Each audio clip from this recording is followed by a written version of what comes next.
Welcome back, folks. We're jumping on in for our second series of the day. And because Burst the Sky Games Luxury was so good, we get to live it all over again.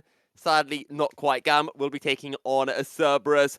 And I have Rebel Fox and 𝘀𝗶𝗶𝗀𝘀 alongside me once again. 𝘀𝗶𝗶𝗀𝗀, we're going from two teams that were at the bottom of the split in spring to two teams that were right towards the top.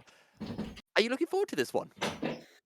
Yes, I am actually. I'm very excited to see sort of the changes that have come through, especially on the side of Cerberus. They're looking to bring in Ego and POS in particular. POS being the first import to the VCS, which is going to be huge.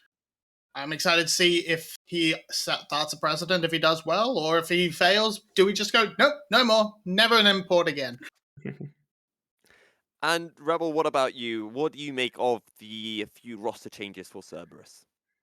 I'm excited to see what the differences are with having Poss in. I'm also actually really excited to see the resurgence, hopefully the redemption arc start for the likes of Ego, because he was the number one jungler inside, even outperforming Levi back just 1 year ago, 2020 summer. We had high expectations going into Worlds of what that Flash team could end up looking like, and then he took not even just like the summer off, but also in spring missed a fair amount of time with stuff that kept him out for whatever reason. Came back at the very tail end, had some okay kind of middling performances, not expected of one of the best junglers that we had seen. Hopefully, he's gotten enough time to shake that off and has come back to form to show us what it's been like to be for probably the first jungler we've had in the VCS really contend with Levi. And 𝘀𝗶𝗶𝗀𝗀, to go back to you and to talk about Ego, as Rebel mentioned, he was playing on Flash. He was a rookie in that year of 2020. Yeah. And in spring, I do believe he had a couple of games for Cerberus, but it was just two, and two games that he did lose. How much do you think Ego can improve? How much potential do you think he has for this So, winter split? so yeah, we kind of have to write Spring off because he didn't play the entire split. He was Yeah. at home. He was sick and away from the gaming house from memory. So he came in. He got back to the gaming house around the time of playoffs. So was sort of subbed in as a sort of throw everything against the wall, see what happens when it wasn't working out in the playoff series. And so he didn't really perform, but he hadn't had any real time to practice with the team. So I'm not going to hold that against him. I think Okay. he's had more time to practice, time to gel. I think he should be closer to what we saw in that summer split, but we'll see if he can actually reach that level. And to go to you, Rebel, a question that maybe is not that pertinent to this series that is coming up, but more to GAM as a whole. GAM did sign 𝘀𝗀𝗀𝗀 coming into this winter split. Do you think he's going to get much of a chance to play, or do you think it's all going to be style? I think Style had a very good spring split, and I think if you were going to pull him out, there would have to be a very specific reason.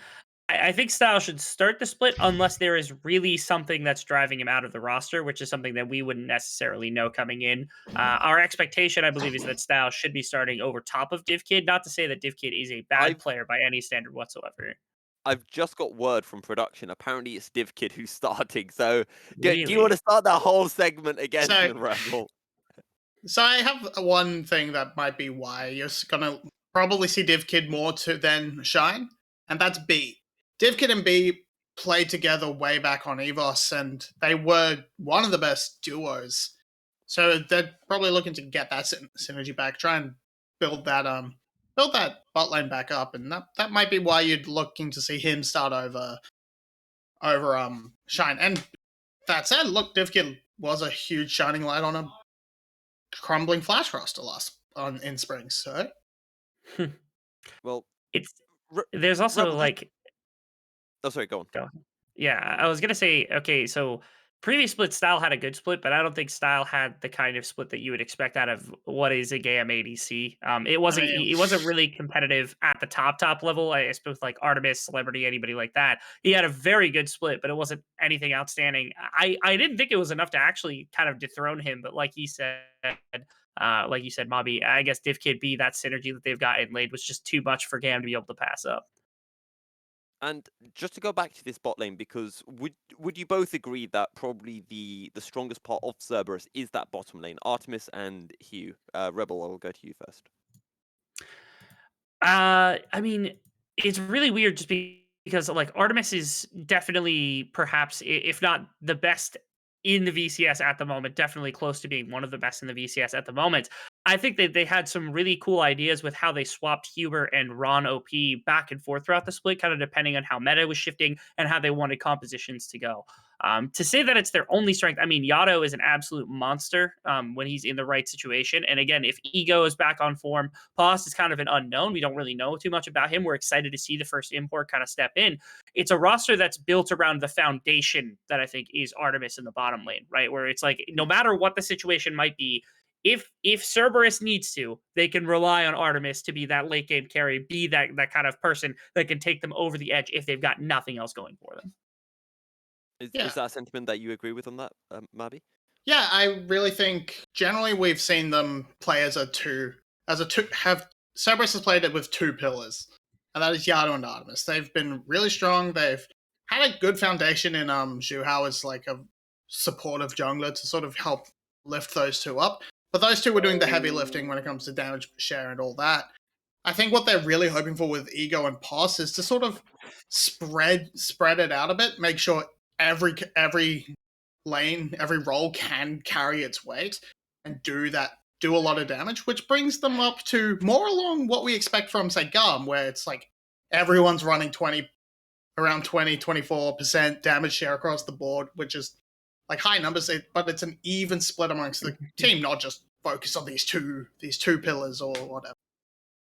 So, kind of to lead off that, in terms of, again, what can we expect from these teams, also for our viewers, where would you kind of be expecting both GAM and Cerberus to be playing around? 𝘁𝗶𝗶𝗹𝘀, I'll go to you first, and I'll leave GAM for you. Where am I expecting Cerberus to play? I don't know. I think we'd hopefully look towards the jungle position. Get 𝘂𝗀 comfortable, let him play. But they may just default into let 𝘂𝗏 carry, get him in a 𝘂𝗏 and just let him pop off. And Rebel, what would you say about GAM?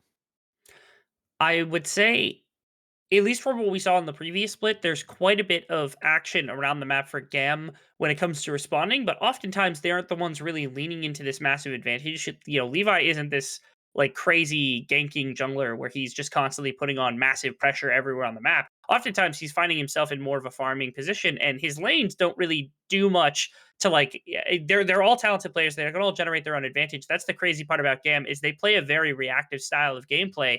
To be able to respond to Cerberus, it feels like they will lead into whatever side of the map they decide is strong and/or whatever they draft towards. You could expect probably most of their interactions to be around Levi or 𝘁𝗏, who will both be in around as many skirmishes as possible, just because that's kind of how they play. But don't expect them to be like, oh, we're going to put every resource we've got into 𝘂𝗏. Don't expect for him to probably play too heavily into 𝘂𝗀 or 𝘂𝗏. They're going to be a lot better about playing all around the map.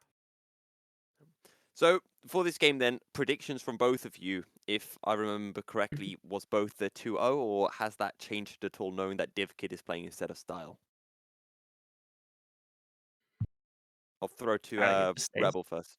I think it just stays, right? Like, Yeah.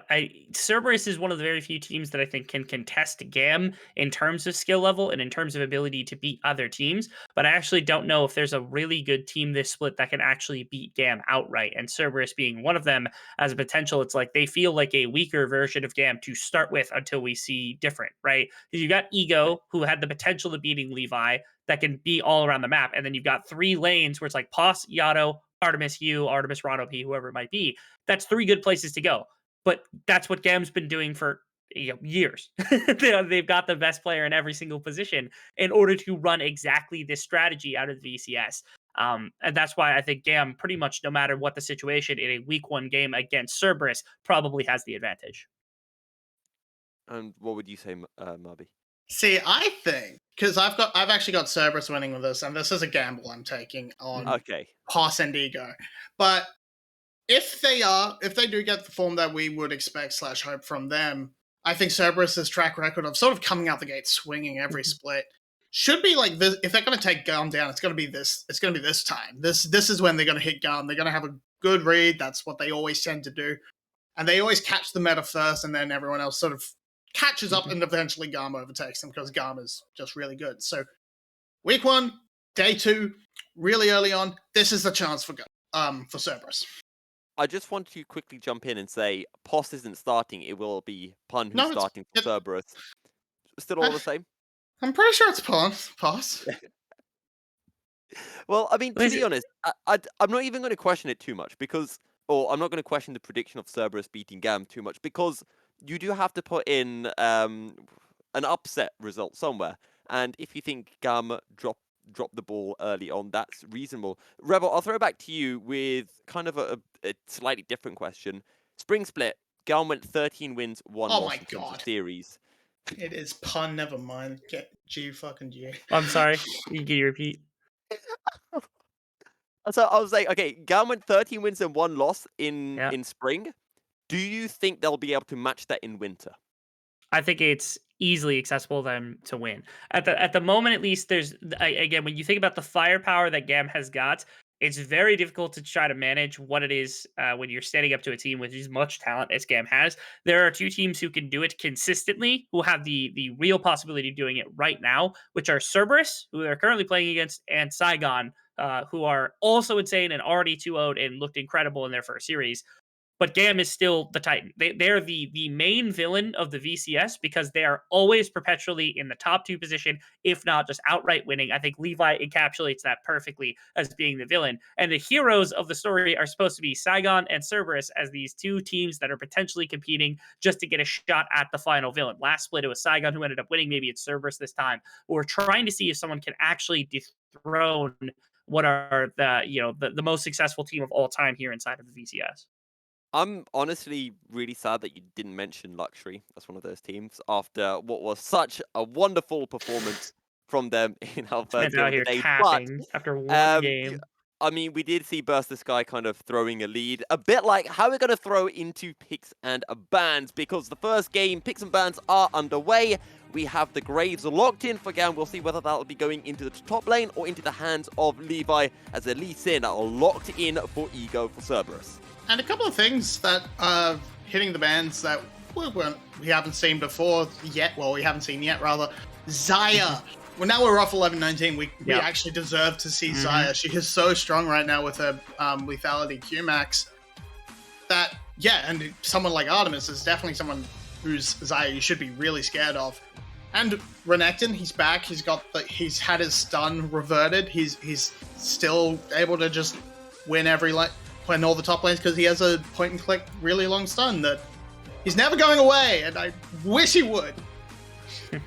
Also, something else to mention as well, 𝘂𝗋 not playing in the support role for Cerberus, it will be 𝘀𝗏 filling in. So, would you say that this isn't the strongest iteration that Cerberus could field? I'll throw you. I think it's Rebel impossible to know that in the slightest. First off, we have not seen 𝘀𝑠 at all, which is, at this point, I don't even think that 𝘀𝑠 exists. I think they made him up as a marketing ploy, because at this point, like, how many times have they been like, 𝘀𝑠 is ready, 𝘀𝑠 is gonna go, we're gonna put 𝘀𝑠 in. Oh, we misspelled 𝘀𝑠. It's actually 𝘁 that's gonna be playing the entire time. That's great. 𝘁 is fine. 𝘁's cool, all right? Where is 𝘀𝑠? Why are we not getting the person you imported specifically for the playing position? The other thing is, 𝘀𝗏 and 𝘁𝗏. 𝘀𝗏 was almost certainly, before the spring split, the unimaginable, the unequivocal starter coming in, because 𝘁𝗏 was not very good prior to last split. 𝘁𝗏 had a much, much different split and had a very different champion pool, which makes them both good. But 𝘀𝗏, I think, to me at least, has proven himself a better support in longevity until 𝘁𝗏 can show that he actually has quite a bit more to say. Yeah, and I actually thought 𝘁𝗏 would be starting the majority of the split because we've seen a bit of a rise of enchanters, and he used to be a mid laner from memory, so he should be a little bit more comfortable on these sort of mage type champions. And in general, he's been like, he would play the Seraphine and the Karma, but now we're gonna just see 𝘀𝗏 pop up on the Leon. Yeah, and Rebel, let's talk a little bit about this draft because I quite like, as you said a no, so just talk us through that no. That's a depressing no. Okay, so I'm actually, I'm on the fence about whether Galio would actually be an insane pick to pair with the Misfortune. I don't think they're going to. I feel like they're going to just, go away from that because B doesn't play it that often. They got to upset me. It is a counter pick to Leona, not a perfect counter pick, but it's a good pick into Leona, and it sets up for a bullet time really well as a support pick, and B has played it in the past, so I was like, oh, wow, look at that. Not to mention, okay, now I'm getting even less excited because I was like, okay, 𝘀𝗰𝗋 is one of the the top laners. And I was like, if anyone's gonna get their hands on Graves and smash with the pick, it's gonna be 𝘀𝗰𝗋. But instead, they're gonna put her into the hands probably of Levi here, and they're gonna let 𝘀𝗰𝗋 go off on his own little pick in the counter pick of the Camille with this little Fiora that's gonna be going in, and they gotta change it at the last second. Why not? Why not? I just want to point out as well that 𝘁𝗏 actually played a fair bit of set mid in Yeah, but then you've got Galio top. Out to me. Don't you point that out to me. I've been saying that. He was like the person that pioneered that pick in the VCS. Don't stat me. I'm stat just you. bringing it up. I'll stat you. How about that? I also want to say it's what completely irrelevant because that's a Galio. Yes. Galio top. Have you never heard about Galio jungle? Why not? It's It's Levi. Since we got rid of triple Doran's ring. What are you talking about? I'm just gonna say currently. Ah, damn, they switched. Okay. Would you look at that? I've been Wow. played. I've been played. Oh, guys, we've got a Vayne. Mubby, talk to us about Vayne. Vayne. That's cool. Vayne is up against a lot of frontliners and a lot of big beefy fellas, so she is going to get a lot of value out of those silver bolts as long as she can keep herself safe. She has a good amount of peel with Leona, Camille, and honestly the whole team can, if they choose to, peel for her quite effectively. So she should be able to. This could be a very good pop-off game for Artemis. And Rebel, I'm looking over at the GAM comp and I'm thinking, okay, nice, solid team fight composition. Then I look over at 𝘀𝗏, and I just get the feeling that everyone on 𝘀𝗏 wants to be popping off in their opening game of the split. They are on a fair amount of comfort. Number one, Rano, he's like a Vanguard player at support, so it makes a ton of sense to have him on Leona. You think about Artemis and his 1v5 type tendencies, and the Vayne makes a ton of sense. And then you even have like Pun is playing the Camille, which is one of his better champions, and Ego's on his 𝘀_Sin, which is like the champion he's known for. There's so much comfort, and this is a really good comp. There's not a lot of kind of delivery for the Galio into the backline. I don't love the set top pick. I don't think that's great. I know the laning against Camille is something people fiend over for some reason, but I'm not in love with the GAM composition in this one. Yeah. Mubby, your quick breakdown of the comps. I mean, yeah, I think pretty much the same thing. GAM's comp, I really, really don't like it, but of course, knowing the VCS, that means they're going to win the game.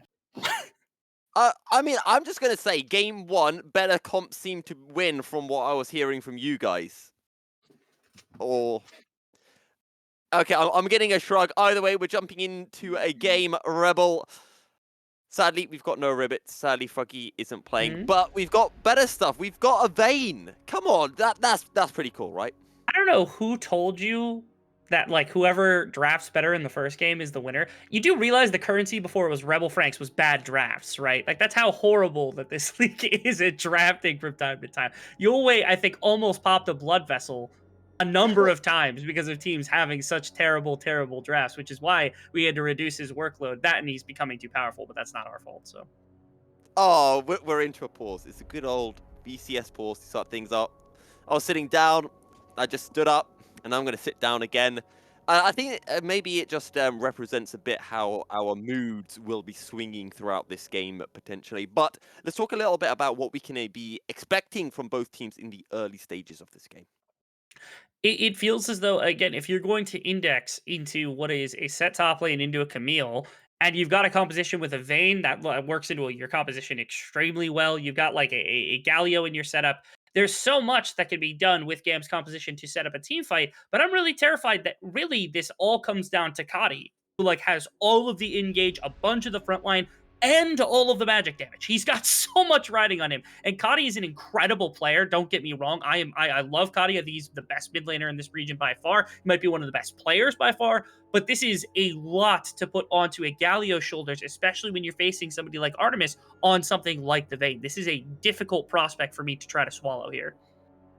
Well, I'm hearing that there is a lot of a lot of pressure riding on Artemis's Vayne. We'll see how things go. Both junglers starting on the top side of the map, so maybe we can see some of that aggression towards the bottom lane. And in terms of that gank setup in the bottom lane, there's a lot of it from that Leona and the Misfortune slow for the side of GAM, actually. Quite is. I'm excited to see this. There's been like a number of picks, and I seem to remember at the very beginning during play-ins, the Vayne popping up as a response pick to the Misfortune during the course of the laning phase. If you go for something that isn't like double down on aggressive, and it appears as though that might be the case. 𝘀𝘀𝗋 has also gone for press the attack, which means we might be expecting even the Kraken Slayer, which is like the on-hit Misfortune, which does do a really good amount of single target damage, but eventually it will just get outscaled by the Vayne in the long-term kind of aspects of the game. And your ultimate also just doesn't do as much when you don't have the lethality behind it, even though the crit does quite a bit when you've got Infinity Edge fully stacked. It just isn't the same kind of effect that you can get in the earlier stages during that team fighting phase. So 𝘀𝘀𝗋 and B, again, this feels like a composition that has to play pretty fast for GAM, because your Galio is going to be really effective. Your set has a window of effectiveness. And then you've got this like 𝘀𝘀𝗋 and B combination on the bottom side with this Misfortune Braum. They can put a lot of power into this early game controlling neutral objectives and such. And I expect them to do that quite a bit. Now, I know how much you love me bringing up my stats, Rebel. Here's another one for you. So far, Vex, 0% win rate in the VCS, courtesy of the 2 games that we did have yesterday where Vex did not have a fun time. We'll see whether Cerberus can do any better with it. No fear, no taunt on 𝘀𝘀𝗋, and he's going to look to go in because he's got Levi in tow. Somehow, he doesn't find a 2-man taunt there.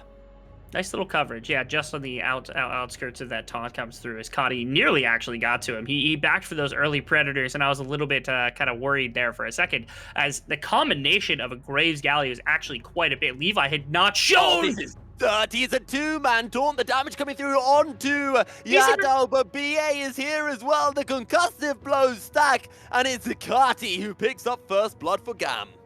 Very, very good stuff from the side of GAM. Again, you know that they have to do this kind of thing. Oh, man, Ego's not done. Ego, back off, man. You lost the 𝘁𝗀𝗋. You lost the bottom side 𝘁𝗀𝗋, too, which means that Ego is going to be on the back foot. Very nice stuff. The GAM, they move Levi into mid lane to respond to Ego trying to put pressure on and to make sure that the Galio doesn't just have like perma push in the mid lane. But Levi's showing in that process and helping out 𝘀𝘀𝗋 means that 𝘀𝘀𝗋 then gets to walk freely into top river to help support that play. And again, when you've got Graves Galio, it's a really tough 2v2 at level 3 to try fighting whatsoever. As already off to an amazing start is GAM with their kind of pride and joy in their jungler Levi. As this was the play found around the corner, played with the vision. I don't know how it is that they lost track that Levi had not walked into the jungle, because they had a ward there that wasn't blocked off. I guess they weren't expecting him to have not turned off the 𝘁𝗀𝗋. They were trying to go catch him, but nice little trapment set up by the side of GAM. Really nicely done by GAM. They pick up a first blood, and Levi also stealing away the Raptors from Ego and leaving a nice little present for him as a thank you note. Good times. Good times. That is the classic Levi. He gets the kill, he gets the 𝘁𝗀𝗋, and then he takes more of your camps, and he does whatever he wants. This is the guy that has like 10 CS per minute, like sometimes out of nowhere. Not even just on the Karthus, he's done it on other champions as well, but it is disgusting. Who said that the god of the VCS jungle was not generous?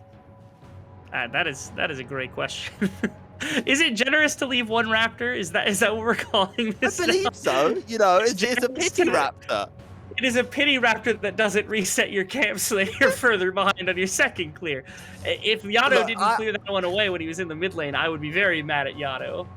Yeah, let's just be real here. They're Levi's chickens, right? If he takes the chickens, they're just respawning for him to be able to take later on. So Ego's not getting the chickens in this scenario. Now listen to this, because it's another chance for me to get to name drop 𝘀𝗀𝗋, because at one point there was a meme going on. 𝘀𝗀𝗋 had some of the worst, most abysmal CSing in the world when he first started, and that was because it was being taken by Levi, which he had to find somebody else. Ulting out. How did he get out right there? Oh my goodness. I don't quite know. I think it's because Ego did not have the level 6 available, and now they're taking a look towards Levi. In goes Ego! And he gets the kill on 𝘀𝗀𝗋 as well. 𝘀𝗀𝗋, what are you doing, man? Like, that was so revenge. Upsetting. That was revenge. Yeah, good stuff on Ego helping out his mid laner. I like putting more resource into the Vex to make sure that it's going to get out of the laning phase relatively well. But that's just... Come on, 𝘀𝗀𝗋. Like, you're walking back into lane with that low of health. Ego's literally on top of the minions in the laning phase. You know that possibility's there. Don't walk back in and taunt the poor man. I fully accept what you're saying, but I would like to put that down as an Ego outplay. Because why not? And I think it makes things more fun. Here's a quick replay of well, not the outplay, the premonition to that outplay. You want to know what this is? Actually, this is 𝘁𝗏, and it's an ego play from 𝘁𝗏 because he walks right back to lane. Look at him! He walks right back around. Levi's gonna hold this wave, like it's gonna get Wait, cleared. how did he see? Like, Okay, the minions. Okay, fine. minions, I was yeah, confused it for a doesn't sec. even matter. He could have just timed that also because it wasn't that hard to time. He just wraps all the If way. he Unless ties he takes that the bar Galio route. walking from river out of vision when 𝘁𝗏 should have Goodness backed, gracious, he that threw is a the blind greatest Q. Lee Sin Q I've ever seen. It's not. It was a blind Q. He watched him walk into the river. They had vision in the river. That could have been Okay. timed relatively easily. Ego is that talented of a jungler. Okay, we have talented junglers here in the VCS. I mean, as you mentioned, you are the second best rise on the, what was it, the Korean Chinese super Rise server, that's right. The Chinese Rise super server. So I think you have your standards very highly set. See, For I said Rise set. play, that's right. Yeah. Either way, it's 1 kill to 1. Ego has 1 kill. 𝘁𝗏 has 1 kill. However, 𝘁𝗏 has a death, and Ego doesn't, because Ego is popping off, and he's going to be carrying this game against Levi himself. And look at that, he's already starting on the Rift Herald. He is. Again, Ego's going to make strikes. It is really common to see Levi take much more of a passive approach to the map and kind of play, again, responsively, which is the way that GAM likes to play the game because Levi likes to farm. He likes to be powerful, likes to get his own gold. And he has a 14 farm advantage already. He's going to grab the Dragon and the Rift Scuttler all the way. And they've got the push on the bottom side. They had just backed and B's going through mid lane, so they're going to be able to push out Vex. They're going to be able to reclaim bottom side, and Dragon should be going over to them, especially since like top laners don't have teleports. There's no shenanigans to be had in terms of top lane plays to make anything happen. And even if a fight happens early, again, I want to reiterate the fact that with a Misfortune at level 6 as opposed to a Vayne, when you've got, Galio to pair with it, when you've got a Graves to pair with it, when you've got this early game power dynamic that GAM has, it's still really hard for there to be any real contest from the side of CES. So I really appreciate that Ego was able to find that free Rift Herald and then deploy onto the map really quickly to start to look for an area where maybe they can use that to get some additional gold. I think best places, Vex is a great place to put it. You'd obviously want it on Artemis if at all possible, but it's going to be really hard to find a moment to put that down. Well, it might look potentially towards the bottom side now. 𝘁𝗏 is level 5, but once he hits level 6, all of a sudden that gank potential is right there for the side of Cerberus in the bottom lane, and there may be a window where Ego can drop that Rift Herald. However, Levi sitting in this bottom side, so the counter gank ready for Levi, but he's going to get spotted out by this ward and had no idea. Doesn't matter anyway, because he's just pushing forward as out comes the ultimate from a 𝘁𝗏. 𝘁𝗏 forced to flash away. Now the teleport coming in from 𝘂𝗏. 𝘁𝗏 having to think about going in for the taunt, but won't be able to get it. That's going to be the fear onto Levi. Does 𝘂𝗏 go in for more? I don't think he does. And doesn't have the mana either to really follow up with any spells. The response play right there, they were predicting potentially that Ego would come into bottom side because they had known that he had cleared towards top lane earlier. The Rift Herald, when it went down, they were like, okay, he clearly cleared out bottom camp. So either he's clearing down towards bottom side or he backed and he's going to restart on bottom side and clear up to it because those camps would have been gone. They knew that was the case. So Levi, after taking Dragon, went down, got his Krugs, and then walked into bottom side to make sure that there was coverage. A really good read from Levi. It never came through, but that's why this whole play ended up coming about. And then, of course, you got Galio, who's got lane priority. He went for D-match specifically for that case, and they've got this pushing power on bottom side with the Braum as well. They might as well throw and see what sticks at the wall. In this case, it was basically nothing, but that doesn't mean they got absolutely nothing from it. They got a couple of plates, they put pressure onto the likes of Artemis and 𝘁𝗏, and forced all of their summoners out as well in exchange for pretty much what is exclusively this Rift Herald, which might go down! Wait, no! Cerberus, no! Ego and What is 𝘂𝗏 thought it was gonna... These are supposed to be two of the best teams we have, and we've seen some like boneheaded mistakes from both of them today. Okay, so to all of our viewers, this is how the VCS winter split's going to go. All of the games between the lower end teams will be absolute cracking bangers of series, and then when we have our good teams, it's going to be like this. Can you imagine how bad the series between GAM and 𝘁𝗏𝗏𝗀𝗀 is going to be?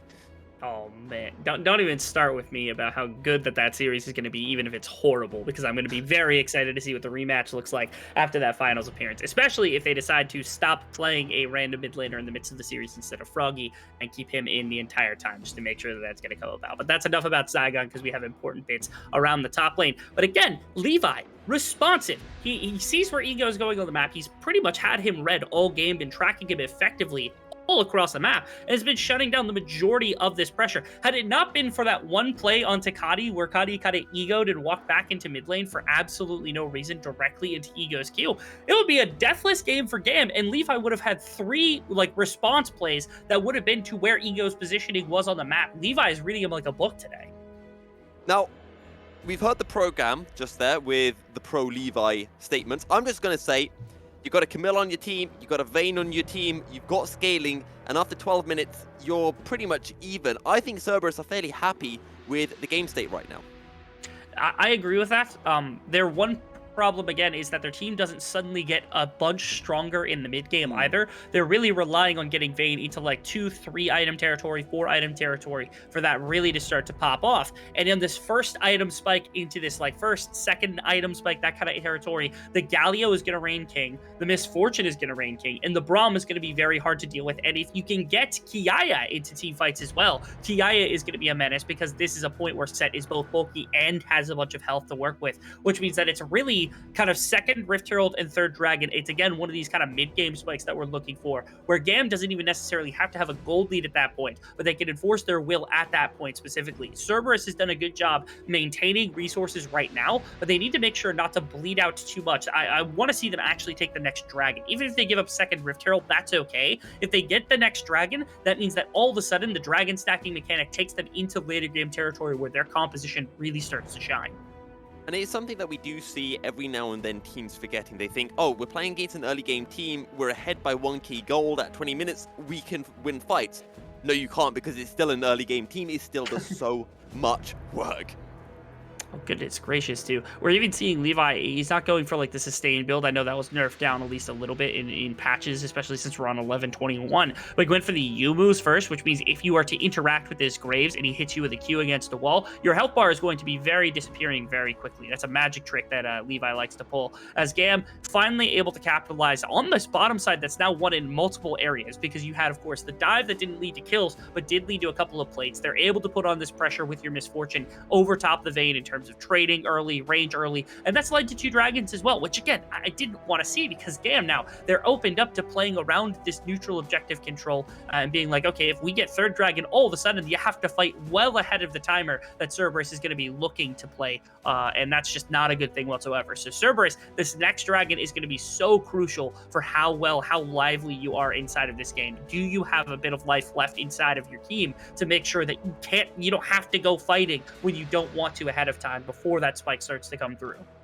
And there's a reason why we call Rebel Fox the Prophet Rebel Fox, because everything's happening as according to his plan. Drake secured by Cerberus, Rift Herald secured by GAM. Now the engage coming through. They're looking for 𝘁𝗀. 𝘁𝗀 locked down. Do they have the damage? The knockup's going to come through. 𝘁𝗀 on a sliver of HP, going to be able to use it ult to get out to safety. Meanwhile, on the other side of the fight, 𝘁𝗀 taken down low. 𝘁𝗄𝗃𝗀's going to be able to stack onto 𝘁𝗀, who runs out for the hills. Now Divkin looking towards Artemis. 𝘁𝗄𝗃 starting to stack up once again, and only 𝘁𝗀 fall. Cerberus get what they want out of the fight.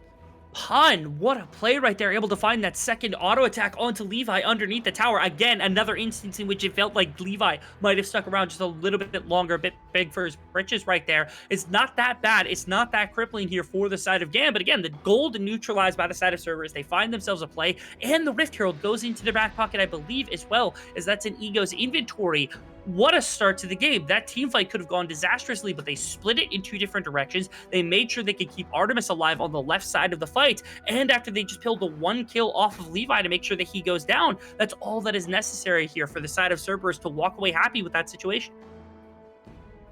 And, well, hopefully Cerberus use the next Rift Herald better than they used the first Rift Herald, because for those who were watching the game beforehand, that first Rift Herald play did not go very well. Either way, Cerberus leading by 500 gold. And Rebel, I remember you saying something earlier on, which was a case of 𝘀𝗀cie having 2 wins to their names, and GAM, they don't have any wins, so I think 𝘀𝗀cie might very well be the better team right now. Yeah, they are completely winless. They have lost 100% of the games that they've played so far inside of the split for the side of GAM. You could also say, I guess, that they lost 0% of the games because they haven't finished one yet, but we'll see as the game actually takes it forward. You're okay with this if you're Cerberus, but again, my real fear for the side of Cerberus is that you still aren't out of this really rough territory of Galio being strong. And 𝘀𝗀𝗃 has still pulled quite a bit of gold as well, and has gone for the Kraken Slayer, which means like that initial burst of like auto Q, auto attack, and getting that full Kraken Slayer with that additional like damage from your passive, from the Q, everything that it comes about. It's terrifying for Artemis or for anybody else who is squishy to try to interact with this team. Not to mention, if you're able to get a solid Galio ultimate somehow, there is so much that can be done with the flanking of 𝘀𝗰𝗃, with Levi, and their ability to put down damage as well, as 𝘀𝗰𝗃 is absorbing a lot of pressure right here. Now, this Rift Herald looks like a good Rift Herald from the side of Cerberus, but GAM are making their way down and looking to respond. 𝘀𝗰𝗃 not quite going to be able to find the face breaker onto Punus, able to use the hook shot out to safety. That's going to be the ultimate down. 𝘀𝗰𝗃 going to be able to survive. The tower will fall, and Cerberus go in. 𝘀𝗰𝗃 on a sliver of AP will fall to the resonating strike. Now the teleport coming in as well. It's going to be able to find the tool. No, Yano able to flash away, but look how low Ego has gone. Burns stopwatch to be able to stay alive. Artemis still on full HP. Ego will fall. Levi picking up the kill. Yano going in on 𝘀𝗃𝗃, who will fall as well. Yano on a sliver of HP as Artemis just tries to kite back. Somehow Yano is still alive. 𝘁𝗃𝗃 goes golden to deny the third auto attack. Is a 2v3 scenario. The ult comes through. Beautifully broken. The fear not quite going to be able to land. 𝘀𝗃𝗃 wants to make it rain, and Yano just poking from afar. Such a close fight between Cerberus and GAM. The immediate power on display right there. GAM was in a pretty rough spot. If this happens with one more item in the pockets of every single character on the map, I think Cerberus can pull this out. But thankfully, GAM have enough fat stats. They've got underneath that bottom tower 𝘀𝗰𝗃, who is able to absorb pressure for so ridiculously long that the reinforcements are able to show up, and that 5-on-5 ends up turning very heavily in the way of GAM, where they end up, I believe it was 3 kills to only the 2 that end up coming over from the side of Cerberus. And we talked about before how dangerous it can be sometimes when you have a lead as the scaling team, because it gives you a false sense of confidence to take fights, and I feel like Cerberus are dancing on that line so fine. Here's a replay of that bottom lane engage. And you can see Artemis really badly. They want to try as best as possible to get onto Levi. The focus shifted onto 𝘀𝗰𝗃, but that bought so much time because all of a sudden your frontliner is down. And this Braum, I gotta give a ton to B right here, because he went absolutely crazy with the concussive blow stacks inside of this fight. Multiple targets going down, specifically because these concussive blows were so effective at giving time for his carries to show up on time in specific instances. So as well as everybody played that situation, especially Levi, who was kind of chunked out to begin with, still was able to end the fight and do quite a bit of damage. I think B was the unsung hero over the course of that play, as now that also still this bottom lane power and this team fighting prowess is scaring Cerberus so far away from these neutral objectives that is third dragon uncontested, setting up for the soul point here for the side of GAM. Fantastic performance from BA in that fight, and it was a fight that could have quite easily been an ace for either side, but GAM now have 3 Drakes. They are on the cusp of picking up an Ocean Drake. They are snowballing this game. They are taking it to a stage where they are going to be so strong. And we can already see 𝘀𝗃𝗃 with 2 items on the Misfortune 2-0, but it's the same for Artemis. 2 items on that Vayne. Both ADCs in a comfortable position right now. And especially with Phantom Dancer done, now you're starting to get to the point where Artemis feels like maybe 𝘀𝗃𝗃, you're a maniac. Oh my goodness, that play right there. It was an attempted kick coming out from Ego. He flashed specifically after the ward hop to look for 𝘀𝗃𝗃, but they just swapped places after the flash. What a play right there from 𝘀𝗃𝗃 to get away from that insect that would have likely cost a fair amount of pressure out of the mid lane, maybe even the mid tower altogether, as it opens up for a good amount of aggression. They recapture mid lane altogether. You're not going to be able to you're not going to be able to catch GAM sleeping whatsoever right there, as Ego burns a massive cooldown in exchange, albeit for 𝘀𝗃𝗃's flash as well. So, I know how I thought Burst the Sky against 𝘀𝗀𝗃 was a great game, and don't get me wrong, it was a good, but this is just one little level higher as OP goes in for the engage. The bullet time is actually not going to do too much work onto the side of Cerberus, as the Solar Flare is going to be able to find the lockdown onto Levi. Levi surely dies, so he's going to be able to flash away, but the engage Shadow follows in to the back line, and now they can look towards 𝘀𝗃𝗃. Cerberus are going to clean through a GAM. Your VCS Spring Split champions getting run down by the not even the 4th place team from Spring. Ego down to a sliver of HP, but Cerberus come out of the fight on top. Extremely well played from Cerberus top to bottom. Somehow and in some way, 𝘀cie and 𝘁𝗏 and B were all denied at all from getting a proper engagement into this team. And that allowed, again, you got Pun, you got 𝘀𝗀, and you got Artemis to be able to run wild over top of these carries. And they were able to bring down 𝘁𝗏 and 𝘁𝗀 so quickly, it just did not matter. 𝘁𝗏 couldn't have an effect in that fight after everything had been burnt, even after the ultimate got dropped. And it opens up this free Baron. They've got the Vayne. It's super, super fast. And all of a sudden, Cerberus looking phenomenal inside of this game. They have played patient. GAM has had the openings necessary. They've had the time, to be able to take fights. But here, it seems like Cerberus's composition is just too good, and they've gotten now into the late stages. The one thing in the back pocket of GAM are these dragons to stack, but it is, again, an Ocean Soul, which might not feel the most impactful in a fight where a Vayne can just rip through your health bar no matter how much health you've got. Team Flash, take notes. This is how you play Vex. What an engage. How they managed to get how 𝘁𝗏 survived at the start is incredible. But 𝘀𝗀 just holding on to that second cast of the ult for so darn long. Really, really tough. I loved the ego kick too, because it was able to actually snag the misfortune on the very tail end of it. I will give props to 𝘁𝗏 as well, because 𝘁𝗏 bought a ton of time underneath of this tower, and they were panicking because nobody was willing to dive this 𝘀𝗀 any further. But that first rotation of spells, the combination of the ultimate into basically nothing hitting afterwards, cost so much. And like you said, the perfectly played ultimate by 𝘀𝗀 on the back of that Vex, getting onto the back line, making sure that 𝘁𝗏 was going to get shut down, was a thing of beauty as well, as that's the first time we've seen a Vex really start to do some work inside of the VCS here. And what a surprise that it's 𝘀𝗀, one of the more experienced members, one of these members that you can always hang your hat on, hopefully, to find success for the side of Cerberus. Cerberus in control of the game. 4,000 gold ahead of GAM. Yes, they gave away the first 3 trades. 𝘁𝗏𝗵 coming through in the top lane. Punch Runner outplayer using the adaptive health to as much of a benefit as he can. And no, he'll fall. A trailing auto from 𝘁𝗀 will be able to secure the kill. And just as things were going well for Cerberus, they start to make mistakes. How did Pun die right there? Was that the bounce it was from a trailing the Q? auto. Yes, it was a trailing Okay, auto that also proc concussive blows. Okay, I was just very confused about what had happened. I thought press the attack was on there as well. I just didn't think the auto attack was going to get it, because Pun was already over the wall near the Gromp when that Q had come through. I did not think the double tap was actually going to go through. I thought he was out too. I thought he had enough health even to live through that auto attack, but apparently not. Might have even been a Kraken Slayer proc, but 𝘁𝗀 somehow able to save that situation. It's 𝘀𝗀. Yeah, it really did. We do need slow-mo, and a replay of that would be nice to see as well. Just a picture-in-picture somewhere, but we don't really get to control that fact. Artemis he got the double up, red. he got the crit, he got the Kraken Slayer proc, and he got the concussive blow all in one. Everything all at once, and that was enough off the back of a Q just to tear through that health bar, but you can see the fighting is still here. This Misfortune is still powerful, and he's a really good auto-attacking champion. It's not a bad damage source whatsoever. It's just the fact that now, all of a sudden, again, how are you going to find an engagement with 𝘁𝗏? If his Predator is available, which it is right now, he's going to look to run something down. But outside of him, your best bets for engagement are B and 𝘀𝗀 on the likes of this 𝘀𝗀 and this Set, which just, they feel like they aren't going to have the impact that they want. Look at Ego on the flank, though. He's looking for 𝘁𝗏. Is he going to be able to find the damage? No! The kick, not quite going to be able to do enough. CES, surely they just want to be able to secure this trade because it is so important. They will be able to do so, but surely Pun gets sacrificed in the process. Yes, he will die, but Cerberus get the Drake and they extend the game by 5 minutes.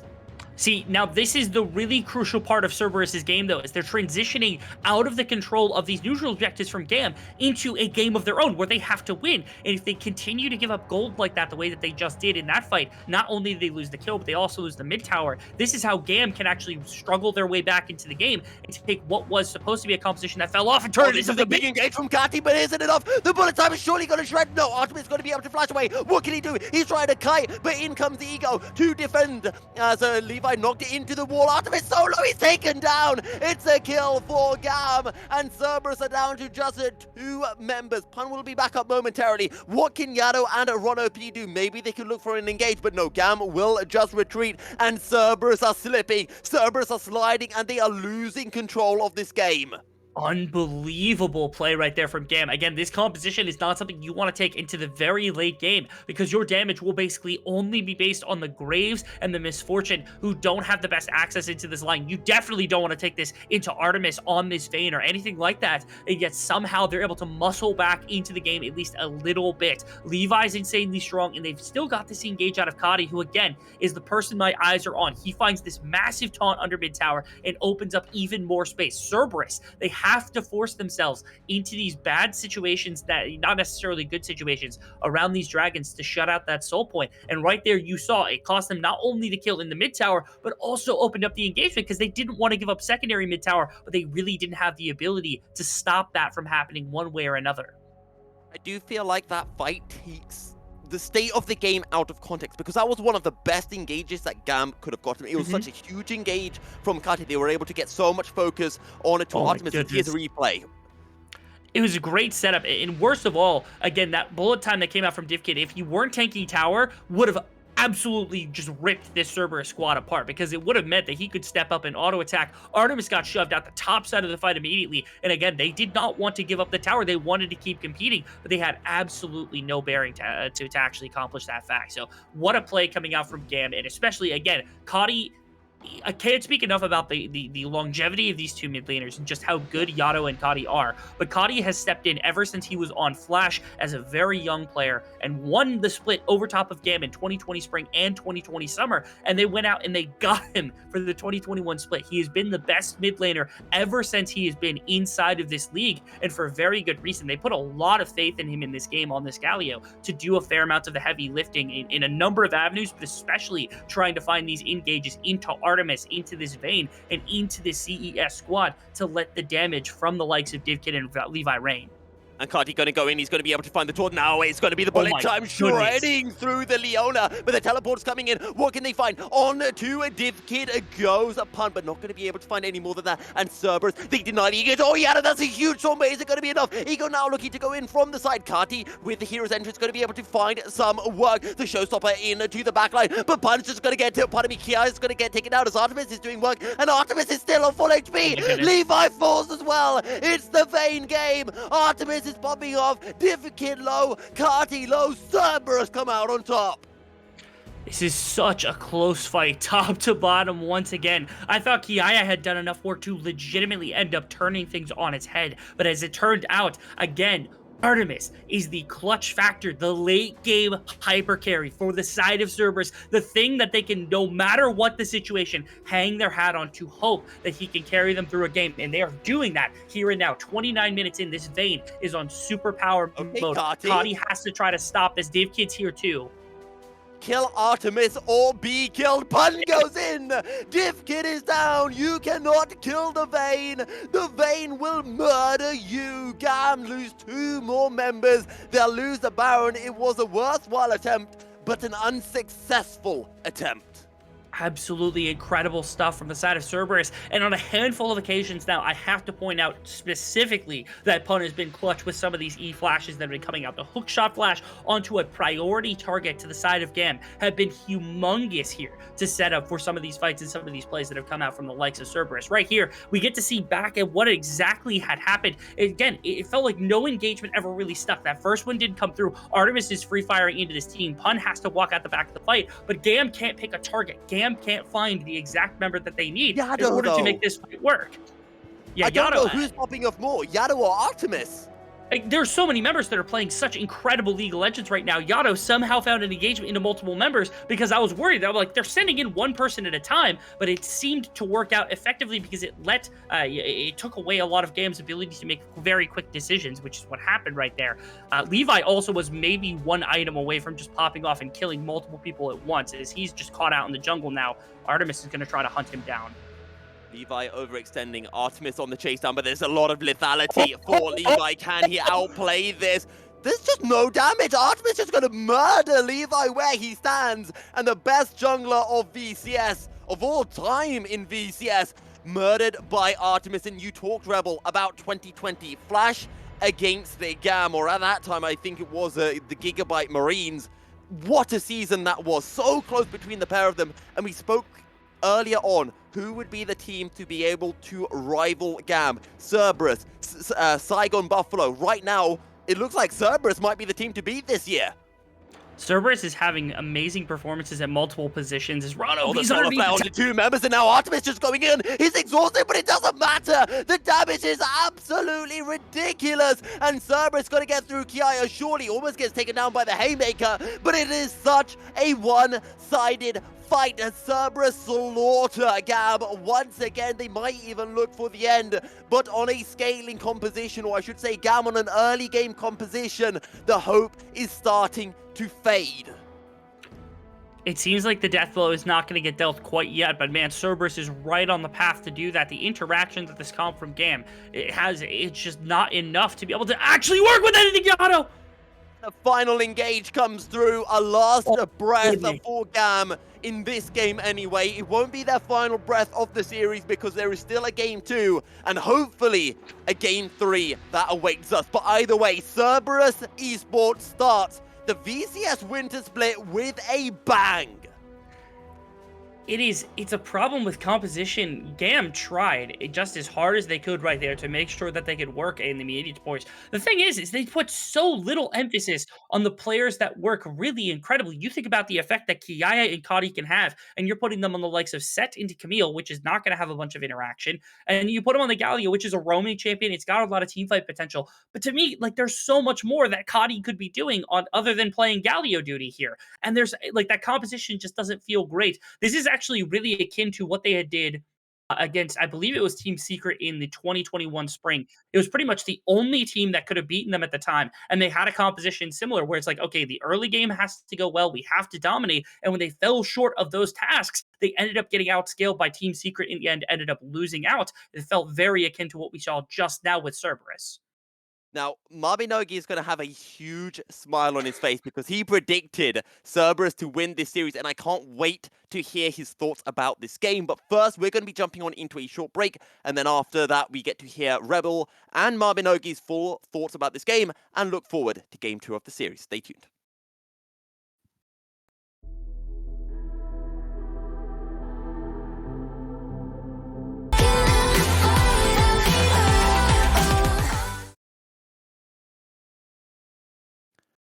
Welcome back, guys. The wait is finally over, and 𝘁𝗏𝗀 is finally here, and we get to hear her thoughts on the game. You predicted it, 𝘁𝗏𝗀. Yeah, I mean, look, I didn't really expect it to go quite down like that, but if GAM just going to give us these sorts of drafts, I mean, I could probably pick apart that draft for about half an hour if I really wanted to dive into it, because it was Wait, production, awful. how much time do we have? Not that long. Don't make me follow up on that. Okay then, so 𝘁𝗁𝗀, what do you think GAM should do differently for Game 2? And I don't want just change draft, I want something a bit more specific about the draft. So, I mean, the thing about the draft is they didn't really lean into anything with, like, a strong matchup. They had the 𝗀𝗏𝗀, and 𝘁𝗏 played it well, but they didn't really have a strong jungler to really put out the pressure, despite Levi doing his best and just because he's a really good player.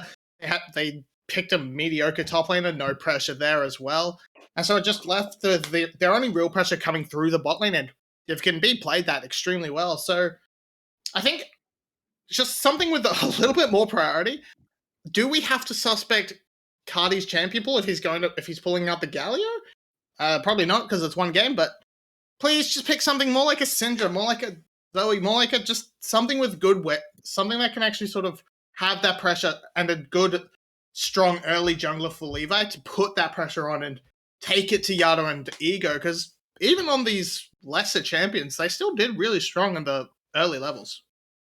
Now, I mean, Rebel, what we saw from 𝘁𝗏 in the spring, we saw a lot of, I'd say, weak early game champions, the 𝗀𝗏𝗀, 𝘁𝗏, Ryze, Orianna, but we have seen some aggressive champions like the Syndra and Lucian. Are you on the same boat as 𝘁𝗏𝗀 and want to see a bit more aggression early game from 𝘁𝗏?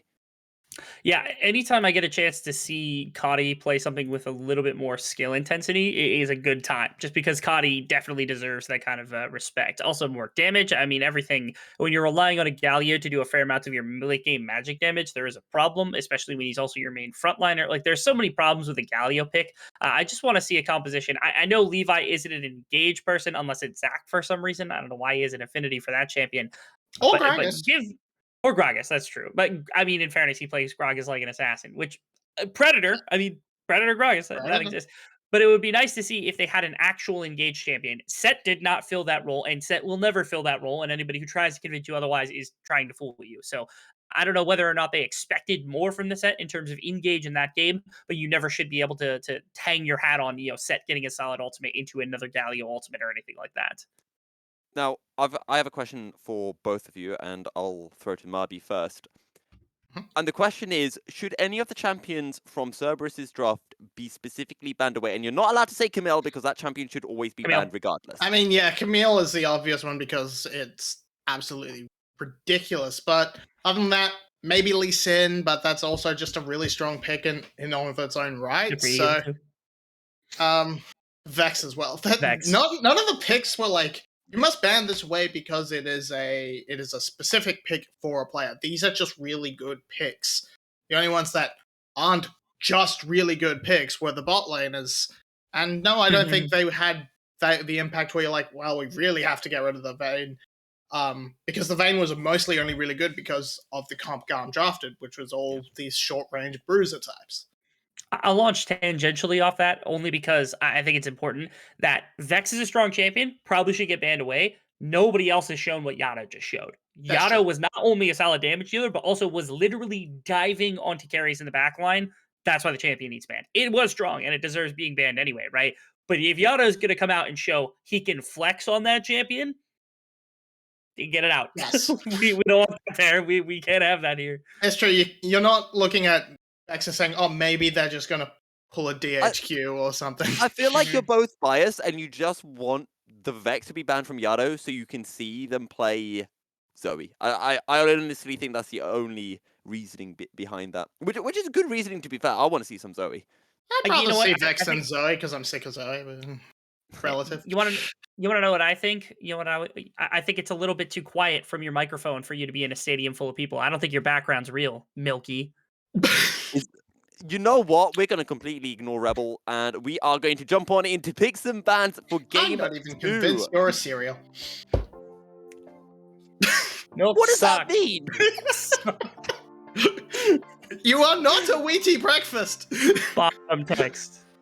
Hang on, 2 seconds.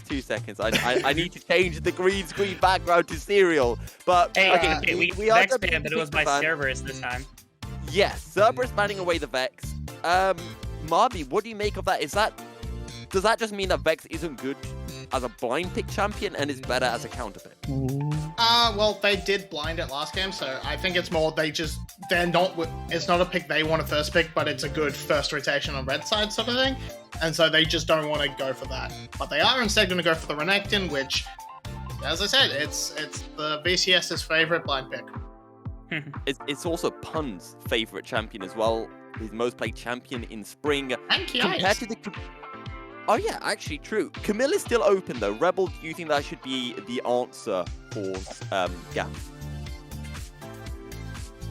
No, not into Renekton. What? That's just like eating at that point. People literally will bait out 𝘁𝗏𝗏 in like your top 3 V picks, so you'll be like B2, B3, 𝘁𝗏𝗏𝗏, something like that, specifically so they can take Renekton on R3. Like that's what they do with that pick. Like you do not pick 𝘁𝗏𝗏𝗏 into Renekton. Okay, fair enough. I would ask why, but I'd probably get laughed at. We've got a Nidalee. I like Nidalee because that's a lot of aggression from Ego, and it's one of his most played champions in competitive, and we all know how strong Renekton Nidalee is. Yeah, the combo's there, but I still think I would prefer the flexibility of like Lee Sin pick. Depends on how they want round out their draft from here. Like if they match up with another solo laner who also has great setup, so it's not just going to top lane over and over again and becoming predictable, that's the way to go. And Leona is strong CC, so you could go into the bot lane now. There's no chance this is also Levi's 𝘀𝗻𝗀, right? He does not, like, of the champions I would expect him to play, that is not one of them. Like, that's a gank heavy champion. It farms okay, but like you don't build it super damage heavy. Like, this just doesn't seem like much of a Levi champion to be that aggressive that quickly into the game that a 𝘀𝗻𝗀 can pull. Not saying he can't pull it off, but I have this little inkling in the back of my head that makes me think like, is this like a 𝘀𝗀𝗀 counterpick into the Renekton in top lane? Are you trying to like sandbag that Renekton? I wouldn't put it behind 𝘁𝗏𝗃 to have that prepared. I also wouldn't put it behind GAM to be like, hey, we're going to pick 3 AD champions, then we're picking Karthus in the 4th slot. That does sound like a thing they would do. Yes. I mean, how long ago was it when 𝘀𝗀𝗀 support was a thing, Marby? 0. Who you ask? 0. It was never a support. Silence. Spirit was a big fan when he had to play support. No, he did not build Moonstone. That never happened. No, I think we're gonna. The 𝘀𝗀𝗀 on Levi is kind of what I did want to see. Show some more flexibility and get away from just the sort of AFK farm type sort of thing with the Karthus and whatnot. I want to see him being on these playmakers and trying to make things happen on the map and really, again, put on that clinic so he makes the international audience go, Levi's still good, we should get him. Because that's what he wants. He wants to go to NA. He wants that international contract. I just want to say I'd love it if it was an Orianna for 𝘁𝗏, because I think this is such a good, strong wombo combo, a really strong burst teamfight composition for the side of GAM. And they executed the wombo combo well in game 1, as it will be the Tristan and the Ryze completing the composition for Cerberus. I have a couple ideas of champions that would fit in here, but none of them are going to get picked, which is the unfortunate part right now. Yeah, I think Orianna makes the most sense. Oh, Zoe! Oh, please! Yeah, Zoe makes a lot of sense. It rounds you out as a pick comp or that. Let's go! Let's go! Okay. Well, you said pick comp, Marby. Instead of having the Zoe, you've got Malzahar, which is point and click pick. Yeah. So it takes you away from the poke comp to the pick comp, but it's gonna shut down things like Leona and Nidalee a little bit. If they jump in, you can just click on them. You can stop Artemis trying to get away with his rocket jump if you find that flash R. We're gonna hope 𝘁𝗀𝗀𝗀 doesn't make an appearance, but other than that, I might have preferred the Zoe, I think, overall, but Malzahar absolutely is fine. It gives them the AP damage they're looking for. Okay, so quick predictions, and I want to know who's got the better draft and who will win. Marby, let's start with you. I think the drafts are pretty even, and honestly, considering how well GAM were playing with that last dreadful draft, and they still were doing pretty well, it could go their way. I think my gut is saying that Cerberus might be able to actually take this as a 2-0 though. Okay. Rebel? I think I'm going to stick with the possibility of this being GAM taking this game, mostly off the back of, I feel as though it has been a long time since we've had to execute Renekton Nidalee. And also mid lane is a massive target for ganking for 𝘀𝗀𝗀. Like that is very easy to shut down 𝘬𝗏 inside the confines of this game. So I don't think GAM's draft is perfect. I actually still favor Cerberus's to some extent. But I think in the long term, eventually it's going to be a lot easier to play out the team fight. So I think GAM is going to take this one. So it would appear that we have an impasse. So that means I've got to be the deciding vote, and I've got a friend who is a massive Renekton fan, and he would be extremely disappointed if I didn't side with the Renekton. So for that reason, I'm going to go with GAM. Yeah, well, and I'm trying to teach him League, and he's like, oh, Renekton! And also, he's a 𝘁𝗏𝗀𝗀 fan. But either way, we're jumping into game. Marby will be dipping out, and we'll be speaking back to her after this game to review game 2 and maybe looking ahead to a game 3. A Rebel, can Cerberus do it? A 2-0. They're on the cusp, and after that game 1, they must be feeling pretty hot for doing that as well.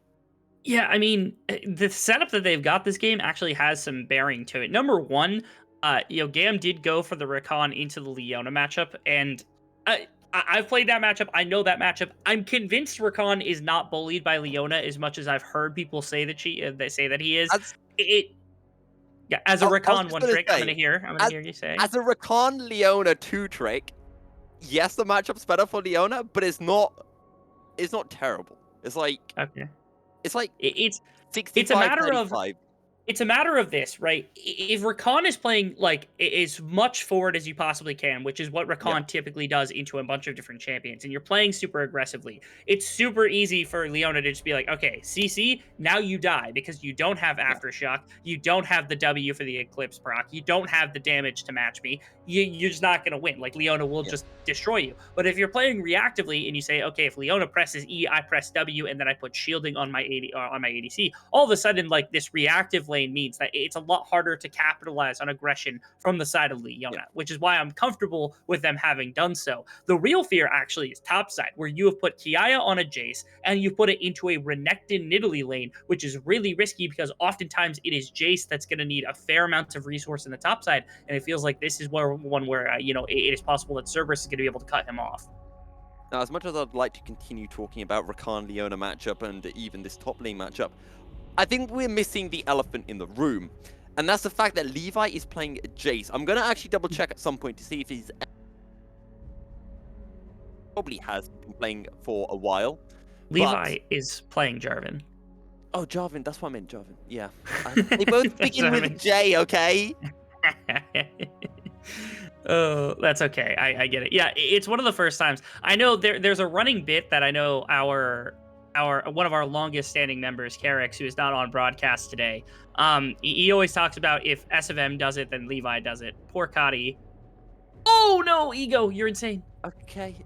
Ego's popping off. Ego's literally said, yo, I hear Levi some kind of hot stuff here in the VCS. It's me now.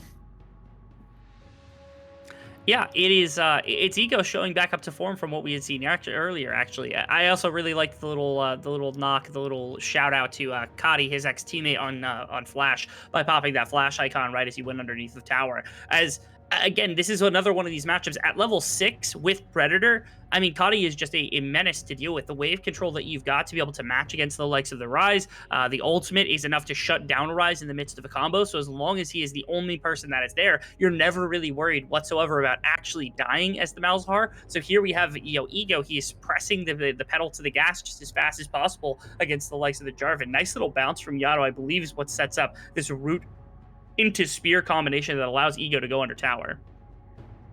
Oh, the javelin is beautiful. And then flash forward, Pounce picks up the kill. I didn't actually see the kill the first time because I was looking for Levi Jarvan stats. He's actually got 5 games on the champion so far and a 60% win rate on it. Like I said, it is. Oh, actually, bottom lane. Okay, that's a big engage. That's an instant cleanse coming through from 𝘁𝗀. Fair bit of damage, and we go into a pause because that's the best place to call a pause. I don't quite know what that pause is for, but yeah, 2 pauses in 2 games. Not okay, man. Not okay. I mean, we're still behind schedule in terms of the number of pauses we should have had up to this point, but perhaps that's How many jinxing it should by it be? saying anything. We haven't gone to a SAP screen yet, which is the most shocking thing. So we do have that. What? We also remade that screen, which is hilarious. So I can't wait to actually show that off. I know Spruce put a lot of time into it. Yeah. Hopefully we actually don't have to use that screen because the last 2 times we've had hiccups, they've just been short hiccups. So hopefully that means the VETV can kind of put it together. But there's another instance in which it is, again, Cerberus, who have this earlier game composition to try to play around, and it is GAM who's responding. Last game, they were the ones that had the onus to make that very early pressure happen. Now Cerberus is in that shoe, and they've done a good job already with the likes of Ego. But like we said, as if prophesized, right back into the game are we without that break having too much effect. Yeah, and actually, just to go into the whole kind of scaling idea of this game, do you think either team is on a clock? I mean, there's a team with a Renekton and a Nidalee into a Jace. Jace will blow up a Nidalee, and there's almost no response that can be had. Like, you're not going to match the Shock Blast with a Spear at any point into the later stages of the game. You've got 𝘀𝗀 to be able to shut down whether it's Renekton, Leona, Tristana, whoever it is that you want across the way. You've got ways to interact. You've got, like, the great ultimate coming out from 𝘁𝗀𝗃. The auto-attacking is going to be there for in terms of DPS. I feel as though GAM's composition also is just easier to play in a team fight when you've got, like, Jarvan ultimate with a Misfortune ultimate, That's really easy to execute. You've got a big AoE to work with. You've got range to work with. You got everything you'd want in a composition for the late game. It's just about getting there. So yeah, I think if you're going to put a team on a timer, it's Cerberus. I don't think they're necessarily on a you have to win by this point or you lose the game timer, but it's more of a your composition is a lot harder to play as the time ticks on, which is what we're waiting for now. 𝘁𝗀 misses the spear. 𝘁 got the CC. 𝘁𝗀 knocks 𝘁𝗀 insane. back. Oh, rip 𝘁𝗀. Just didn't throw the spear too early, or maybe 𝘁 went for the CC a bit too early. Either way, 𝘁𝗀 survives. Really impressive play by 𝘁𝗀 right there, who, by the way, did not touch his flash key. That would have been a very easy moment to panic in. As soon as he got that Q over to 𝘁𝗀, and he could have flashed, and that would have been an easy way to get out of that situation. But instead, he fought even harder to make sure that he wasn't going to get pushed out of the laning phase. He's got biscuits, he's got a potion, he's got mana coming in from the tier. He is perfectly set to just let you chill around here, stay, not get denied any additional minions. He's going to stay here as long as possible. Levi hovering him means if 𝘁 wants to step up and get aggressive, there is nothing there. But 𝘁𝗀 gets caught up by Levi on the backside of the tower, go for another dive. Yeah, well, pounce over the wall. Levi makes his way out, but you can see both junglers wanting to play around the top side of the map, specifically 𝘁𝗀, looking to get 𝘁 ahead, and we talked about it at the top of the show as well. GAM are a reactive team. Levi is a reactive jungler, and that's what he's doing. He's just trying to match 𝘁𝗀 wherever he goes, just making sure that he is nearby and ready to follow up if a play does start.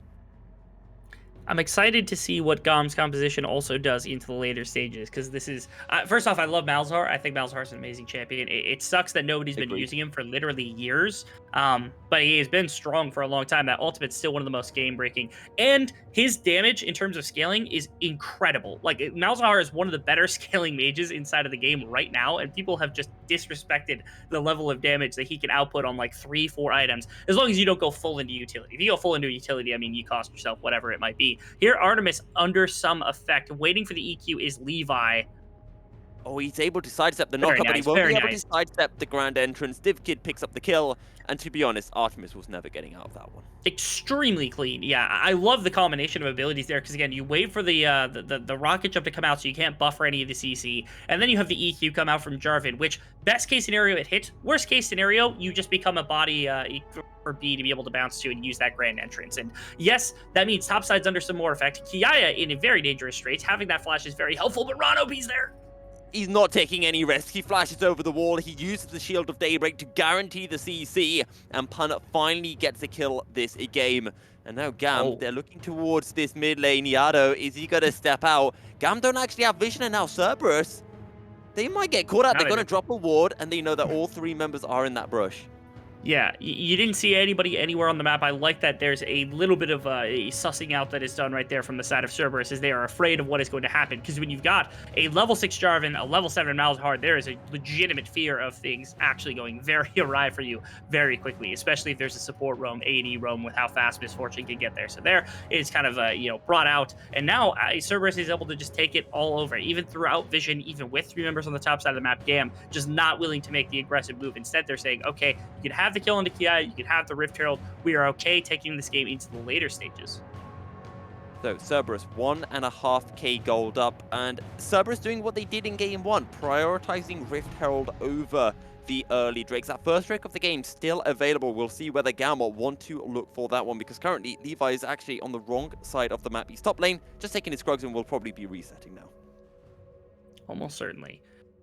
So far, the effect immediately inside of this game is we've got Renekton, who's doing pretty well. 𝘁 is performing well. I gotta give props to 𝘁. Inside of this series has actually had some very, very solid play last game on the Camille, and here's the Renekton doing the job in the earlier stages, trying to help shut out 𝘁𝗀 on this Jace, make sure that that gold isn't going to be there for one of the decent later game carries for the side of GAM. And 𝘁𝗀 also with 1 kill, 1 assist as well, helping out his top laner, making sure that this top side is a point of pressure that they are able to exploit again and again. Now, bottom side, oh, that's a beautiful engage. That's so much damage, so much CC. The bullet time Artemis trying to sidestep it beautifully. The Buster Shot keeps me away. How did Artemis not die there? That was insanity. 𝘁𝗀 threw the ultimate to try to zone Artemis away, expecting that Artemis was going to walk, because he was going to be forced into that if he had walked anywhere near the tower. But Artemis just presses his stop key for 2 reasons. Number 1, B needs to hit the ult, or it needs to hit the W, and I believe that Artemis didn't even have to flash to be able to dodge that one. I'm gonna Oh, pause for Levi one is more going to second get for Levi's rooted down. This time the spear lands, and that is a dead Levi. Beautifully played by Cerberus, who honestly have looked so darn good today. This has been incredible to watch. Yeah, Cerberus is taking it immediately to the #1 team in the league. I don't know how it is that Mobby was able to make this prediction, but props to her for being able to be so effective at guessing just how well that Cerberus was going to be able to adapt. Because GAM right here, not looking at the top level that we saw them in the previous split, our ex-champions from the spring 2021, is just they're kind of faltering right now. Looking still good on individual levels. They have these instances of brilliance, but just getting bullied kind of all around the map by the early control that Cerberus has had. And Cerberus, I was just thinking whether that Rift Herald was going to be dropped by 𝘀cie in the top lane, but no, just holding on to it for a little bit longer. It has 2.5 minutes before the plates do drop, however, has a lot less time than probably even 1 minute to drop that Rift Herald. They need to make a play soon to Cerberus and not make the same mistake that they did in game 1, where they got absolutely no value out of the Herald. That would be nice. I like that we're also already seeing out of Cerberus, you've got the QSS tax already paid by Yato, and I'm assuming that's going to come out from Artemis On the soon enough rise. as well. Yeah, on the rise, just as fast as possible. I mean, you don't really have much else to do. Yeah. Javelin toss misses. Oh my god, the damage is Okay. ridiculous. We know that Nidalee damage is strong early, and as you mentioned, it will be dropping off over the course of the game and will not be able to match the damage that 𝘀cie will be able to do, but still, it's rather dirty seeing that much damage come through from 𝘀cie. Really putting on pressure. This was the expectation. I mean, walking into this, if you've got a Renekton Nidalee, you're going to put pressure in the Renekton Nidalee matchup, especially when you put something that needs to scale against it. Now, again, this is the third Artemis! time. He's still got Flash available as well. Flash is out of the Cataclysm, not able to sidestep the flag and drag. This time the bullet time land, and this time 𝘀cie picks up the kill. But that's burning 3 ultimates from the side of GAM for 1 Tristana, and all the while, Cerberus are just going to be getting tower plates in the mid lane.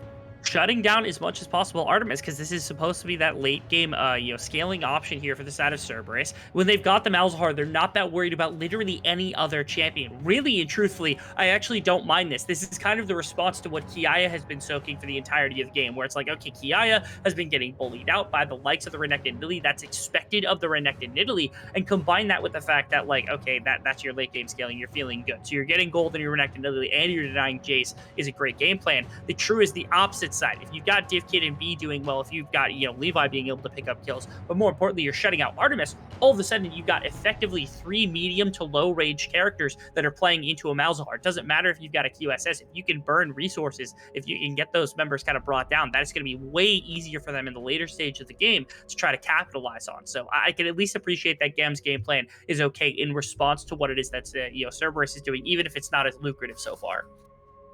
So far, so good for Cerberus. 3,000 gold up.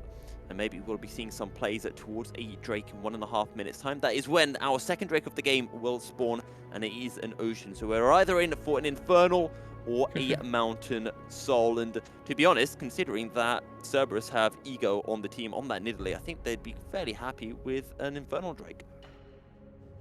So it's pretty interesting. I know we saw yesterday, specifically, it was the Rocket Belt that got built by 𝘀cie. I like to touch on this point only because Rocket Belt actually does better damage. It has better stats on it for a Nidalee to do damage to a single target when you have the Rocket Belt active, unless you are going for a much more poking style, which makes more sense. Because again, 𝘀cie, if he decides to jump in on top of a fight, is going to need a QSS. Otherwise, he just gets destroyed by 𝘀𝗀 ultimate. 𝘁𝗀ie is going to take that all day because you're removing one of the most valuable members from the team as one AP source and range, and also the jungler, so you don't have smite for neutral objectives. And here, this is the case where 𝘀cie is actually going to be going for more of the poking Nidalee, where you're not going to be going for an all-in with that Cougar stance. Instead, you're sticking to the edge and you're making sure that you're staying away from the enemy and making sure that damage is going to drop from far away. And that's where the Night Harvester really has a lot more effect. I know Luden's is probably in that discussion as well, but I'm okay given the fact that it's just not the Rocket Belt. And now Cerberus are actually looking towards the second Rift Herald of the game. They did this in game 1. They took the first, or well, I say the first 2. They took both Rift Heralds, and they conceded both Drakes over to the side of GAM. And they might just do the same again here. And that's probably going to be a mid-outer tower that falls. 𝘀cie picking up the outer tower in the bot lane. And right now, there is a lot of pressure for this substitute ADC for GAM. 𝘀cie filling in the big shoes of Style. He's had so many resources poured into him, and if he can't pop off in this game, GAM aren't going to win. It's pretty crazy that GAM has actually put quite a bit more in terms of resource down towards this bottom side. They've been fighting against Artemis, my apologies, yes, but 𝘀𝗀 specifically has also absorbed quite a bit more, and I wonder if this is actually the intention behind having 𝘀𝗀 in this game. Yes, he's got the synergy with B, but it's also possible they weren't really all that enticed by having Style go for a strategy like this, being this kind of a very gold-centric kind of focus of the map. Whether or not Style could pull that off, I don't know. But if they're more comfortable with 𝘀𝗀 running this one with B, especially with their given history, it is entirely possible that's the reason we're seeing him today instead of their previous ADC that they had won the split with. Well, 16 minutes into the game, 2.5 goal lead for the side of Cerberus. They still have that second Rift Herald available. GAM picking up the first 2 Drakes of the game, and we start to enter a bit of a lull state and a chance for both teams just to start to scale up. And are there any specific items that either team are really waiting to pick up before any fight does begin? At this point, again, QSSs for anybody on the side of Cerberus is something that I'm tracking, especially for what would be either one of the damage carries in Ego or Artemis that don't have one already, because it is completed for Yato, yes, but he is probably not the first target that's going to end up getting ulted during the course of the fight. It's most likely going to be one of the melee carries or one of the lower range members, probably Artemis if at all possible, because, again, Artemis is going to have to skirt around the very edges of the fight. See if they can stop this Rift Herald. That is the first big one. It's just keeping track of who has bought Rift Herald or who's bought That's QSS. a Rift Herald. That's an aggressive play. I don't know quite where the Rift Herald was going. Bullet time will come through. Shred is punned down to about half HP. Javelin toss connects on to Levi, but nothing more comes through, and Cerberus are going to have to walk this one away. They're looking for 𝘁𝗀. 𝘁𝗀's going to drop it down. The ultimate flag and drag coming through. Cataclysm flashed away. The Nidalee will die to the burn from the Malzahar. Grand entrance comes in, finds a knock up onto 𝘁𝗀. Will get taken down by 𝘁𝗀. Flag and drag flashed away really nicely by Artemis, and Levi surviving on with a sliver of HP. 𝘁𝗀 going forward, but Yano's still alive. Levi now looking towards the pun. He's on a sliver of HP again. B just about surviving. Make it rain. Slowing down pun and jumping in goes Artemis. He gets it too, but Levi, or pardon me, 𝘀𝗀 who actually gets the kill. What on earth is that? That was insanity, Rebel. That fight was all over the place, and it went crazy everywhere, and somehow Pun and Levi, the last 2 remaining members, there's some interaction that might come about. Okay. He's trying to grab the scuttle crab. He got it. He got the scuttle as well, and now he's chasing down the Javelin. No, he's not going to be able to close in, surely. Oh my goodness, what a set of plays right there. Ends up being a perfect trade, 4 for 4, all things said and done, between the 2 teams. But again, the longer that this game goes and the more that these 2 teams trade gold back and forth without much being accomplished on the map, the better this is for GAM, because these fights look a lot better. This started off with this dive coming out, making sure that the tower was going to get busted, and you can see the effect that it's had. Eventually, what's going to happen is 𝘁𝗀 on the right side is going to get engaged against, but he's able to have a fair amount of impact even without the rest of his team showing up. And that's with the Javelin toss missing. Ego avoiding that Cataclysm was critical. And then how Yato doesn't die here, I don't know. So many people so low for so long, mainly being Levi and Yato. Yeah, the big thing is just like without vision in the river, it was really difficult. 𝘀𝗀 almost certainly could have brought him down with even just a single ward. Pun, again, also the hero inside of the fight. That front line, that Q right there was a ton. I love this from Artemis as well. B tries to save his marksman by making sure you could throw on shields with that battle dance with the Q coming through. But it's the bomb blowing up, the fully stacked charge coming out from Artemis that not only drops 𝘀𝗀, but also drops B during that process. Amazing stuff from the ADC from the side of Cerberus, able to the very end of that fight as GAM swarmed all over the place but could not find their prey. You know, when they look at that replay and they realize how close they got to silencing Pun, oh my god. 𝘁𝗀 was exceptionally unlucky there. I agree. Can't really say much more than that in that situation. Okay, but I do want to point out something very important about that fight, because we talked about how the goal switching hands, and that is good for GAM, which I do agree with, but something that we're forgetting is that a lot of that goal went into the hands of Artemis, so it's also Cerberus switching where their gold is from Ego, and now it's starting to shift a little bit towards Artemis, a little bit more towards the late game damage threat for Cerberus. as they needed to, and this transition is going to be one that they're going to have to do pretty quickly, only because, again, you've got this Misfortune who's on equal itemization and does really solid damage. Artemis basically wins trades mostly because of the bombs that can come out. 𝘁𝗁 also exists, and again, the longer that 𝘁𝗁 gets into this build path, the much stronger that this 𝘀𝗀_𝘁 is going to feel, not just because of the ultimate, because of the damage that comes about as well. This is the true fear, though. Cerberus able to get onto the Baron. They've got a ton of consistent damage between the likes of, I mean, Ego, Artemis, Yato, and Pun. All of them are capable of taking a Baron with relative effect. They know this is happening, but they have almost no way of stopping this. The rest of the team is going to pile, and this should drive off Cerberus. This is going to be Pretty close. low, Levi though. versus Ego. The bullet time comes through. Who gets it? It's the bullet time that secures the Baron. And he goes downhill for Cerberus. Yato running for the hills, but he's going to get taken down. It's only Artemis and Pun who are left standing. And Cerberus, the coin flip when they were ahead. And they lose the coin flip in a horrendously bad fashion. That was insane, and that just turns the game completely on its head. All of a sudden, GAM are going to be able to shove down multiple towers. They've got multiple members down on the side of Cerberus. There's no one here to stand in their way. They're just going to be able to do anything that they want, bringing down the tower, equalizing the gold advantage, and now Dragon's also going to go into their pocket. That means that the soul point is going to be set up really effectively. This is Cerberus's worst nightmare. All of a sudden, all of this early game advantage has come crashing down around them on the back of a single play. And that Baron decision is probably the worst single decision we have seen all day. And that's including from the series we had before 𝘀cie and 𝘀𝗀cie, because they've just thrown the game away. Now GAM find themselves in the driving seat with a composition that is stronger in the late game. And we are getting closer and closer to that late game where this 𝘂𝗰 is going to be an absolute monster. I agree. What a setup there. Also, 𝘁𝗀 on the back of the pit, able to just throw the ultimate in. That felt really weird because, again, I said Cerberus, I thought, was going to back off. I was like, okay, they pulled everybody that side of the map. They could do quite a bit anywhere else, but instead they stay on it. They say, okay, let's call their bluff. Let's call their challenge and say, because if Cerberus wins a fight in that pit and they tag Baron, it is near impossible for GAM to come back because there's no way they're going for the Dragon. There's no way they're ever going to be able to contest that. And all of a sudden, your Dragon stacking is ruined. You're down, 7k gold, whatever it might be. So Cerberus, they were looking for a kill shot. 𝘁𝗁 should be able to get out of this He's situation. flashing, but he flashes right into Yato. The Everfrost locks him down. The bomb goes off. Yato picks up the kill. And as you mentioned about that Baron play, high risk, high reward. This play in the mid lane, that was a low risk, high reward. They're able to get the kill, and now they can push through in the mid lane and maybe pick up an inner tower as well. Might be able to. They have no wave. They will get one in a second. Everybody is backing on the side of GAM to be able to catch them here when the time comes. 𝘁𝗁's here with the wave control. Might be necessary. He's going to catch him under tower.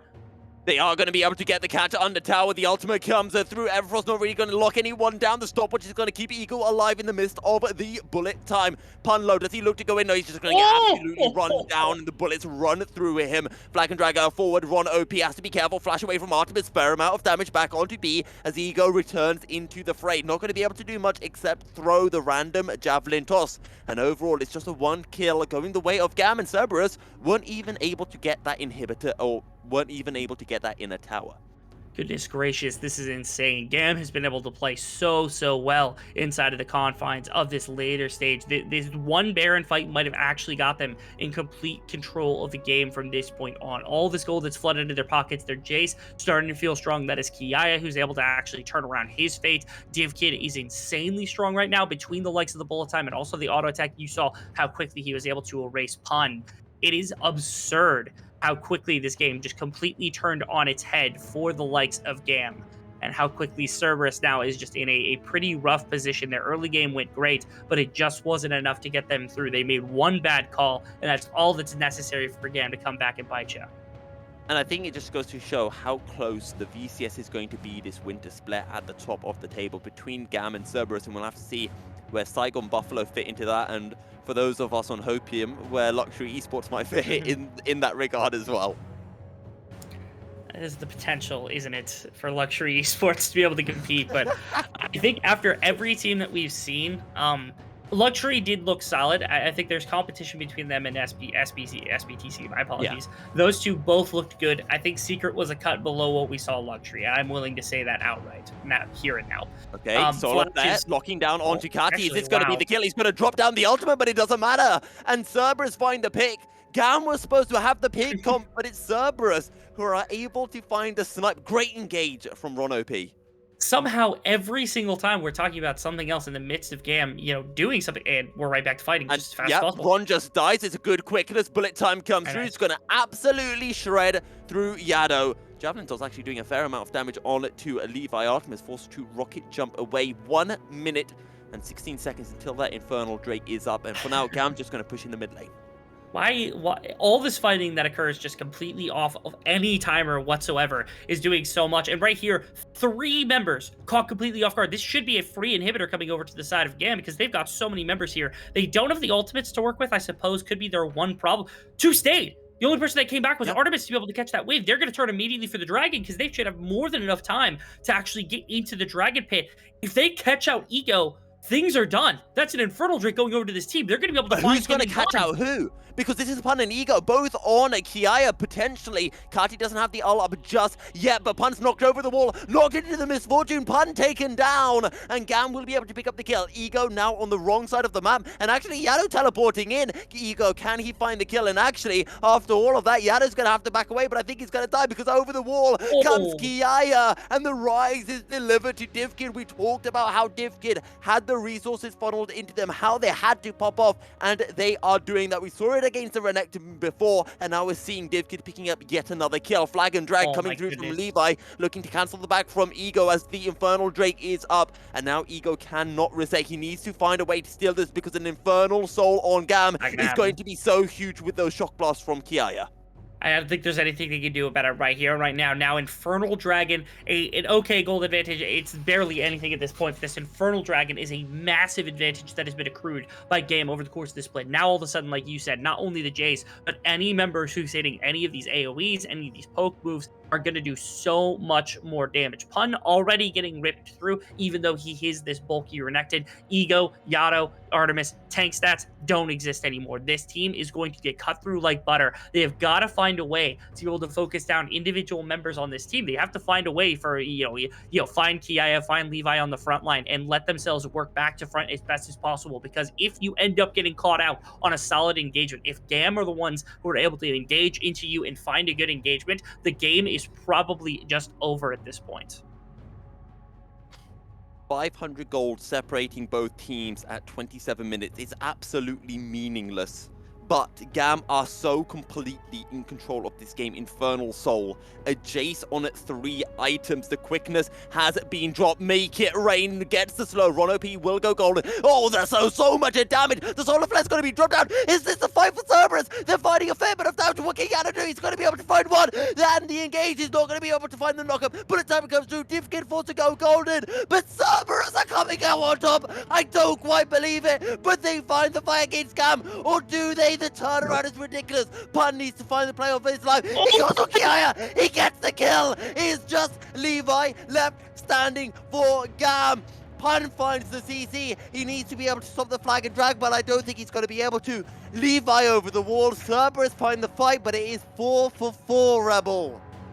It just does not matter. Somehow we have had fight after fight after fight, and in exactly the same position, which is that Levi and Pun, 2 of the biggest frontliners in these fights, are the ones left alive at the end because there's so much damage between these 2 teams. Somehow, at the very tail end of that fight, I have to give props to 𝘂𝗃 being able to find the 1 pick onto 𝘂𝗀. The fact that 𝘁𝗀 went down, the fact that 𝘁𝗃 went down very early was very risky, but that 𝘂𝗃 was able to do the damage and find the pick onto 𝘂𝗀 denies the potential guarantee coming out from the likes of what was Cerberus. Is this all started off, you can see B is half health. They basically traded health bars on the supports, and yet it's 𝘁𝗀 who brings down the first. But look at the damage that Pun is doing in the backline. He's got this big AoE, and he is just preventing 𝘁𝗀 or 𝘂𝗃 from really getting into the fight, really doing the damage they want, especially 𝘁𝗀, who is one of the primary kind of gold sources on this team. Okay, He's right around the now the ultimate's going to come through and lock down Artemis. Cataclysm is dropped, but Artemis is going to die. He's able to flash over the wall, and Rocket jumps out to safety. Now it's all in Yado, sidestepping the shock blast. Pun on the run as well. GAM able to find 2 kills. Make it rain, going to be able to find the slower to Pun. Yado taking so much damage from the shock blast in the other fight. As the grand entrance comes through, 𝘂𝗃 picks up the kill. Artemis trying to clear the way, running for the hills. Flag of drag picks up the kill. GAM find the fight. GAM get 4 kills. Pun can't reset, and GAM will take game 2 in a thrilling contest between them and Cerberus. Esports, and GAM will take us to Game 3. This is our first Game 3 of the split, and what teams that are better to do it for us? Our best matchup, our matchup of the week, coming out here at the VCS English, being able to stream these wonderful, wonderful series. We've got two top-of-the-line competitors, GAM versus the side of 𝘀𝗶𝗹𝗀, and here we are watching them go into our first best of 3 of the split, 𝘀𝗀cie. This is what we come here for. This is the reason I wake up at 3 in the morning every single day that I can in order to help cover this league, because this is where the excitement really lies. It's absolutely crazy. We're going to be breaking that down. 𝘀𝗶𝗶𝗀𝗀 will be joining us after the break as well, and we'll see. I'm honestly interested just to hear everyone's thoughts on that game, because my mind's gone, my voice is gone. We'll catch you guys on the other side of this break.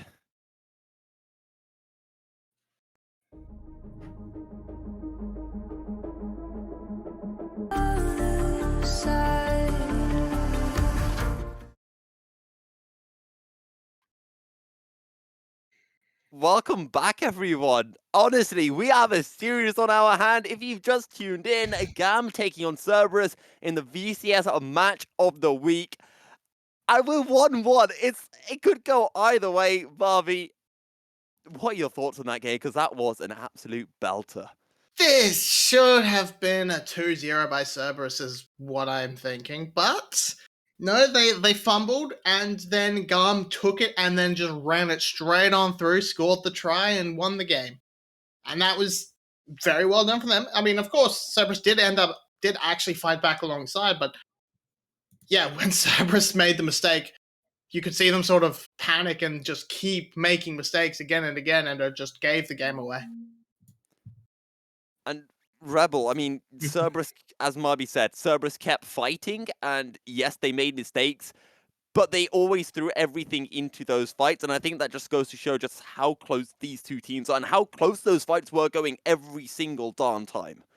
Yeah, the fact that they had an early game advantage, they lost it, and they were still able to compete in fights. I mean, they put gold into multiple members on the side of their team, and they were able to use it in meaningful ways. I think there were moments of brilliance and excellence from a lot of members on the side of 𝘀𝗏 that really kind of shone through, despite the fact that they ended up losing the game, ended up losing fights that really cost them in a number of different ways all throughout. And GAM, the fact that they capitalized on a lot of those mistakes, the fact that they were able to kind of pick out get through this slog of an early game really speaks to, again, their ability to compete. Because oftentimes, I mean, GAM, when they got beaten by teams in previous splits, they sometimes would get a little bit lazy. I remember specifically that Team Secret series, they had a rough first game loss and really just kind of came out in game 2 and did not look like they wanted to play in the slightest. In this case, I mean, they looked very competitive in one way or another.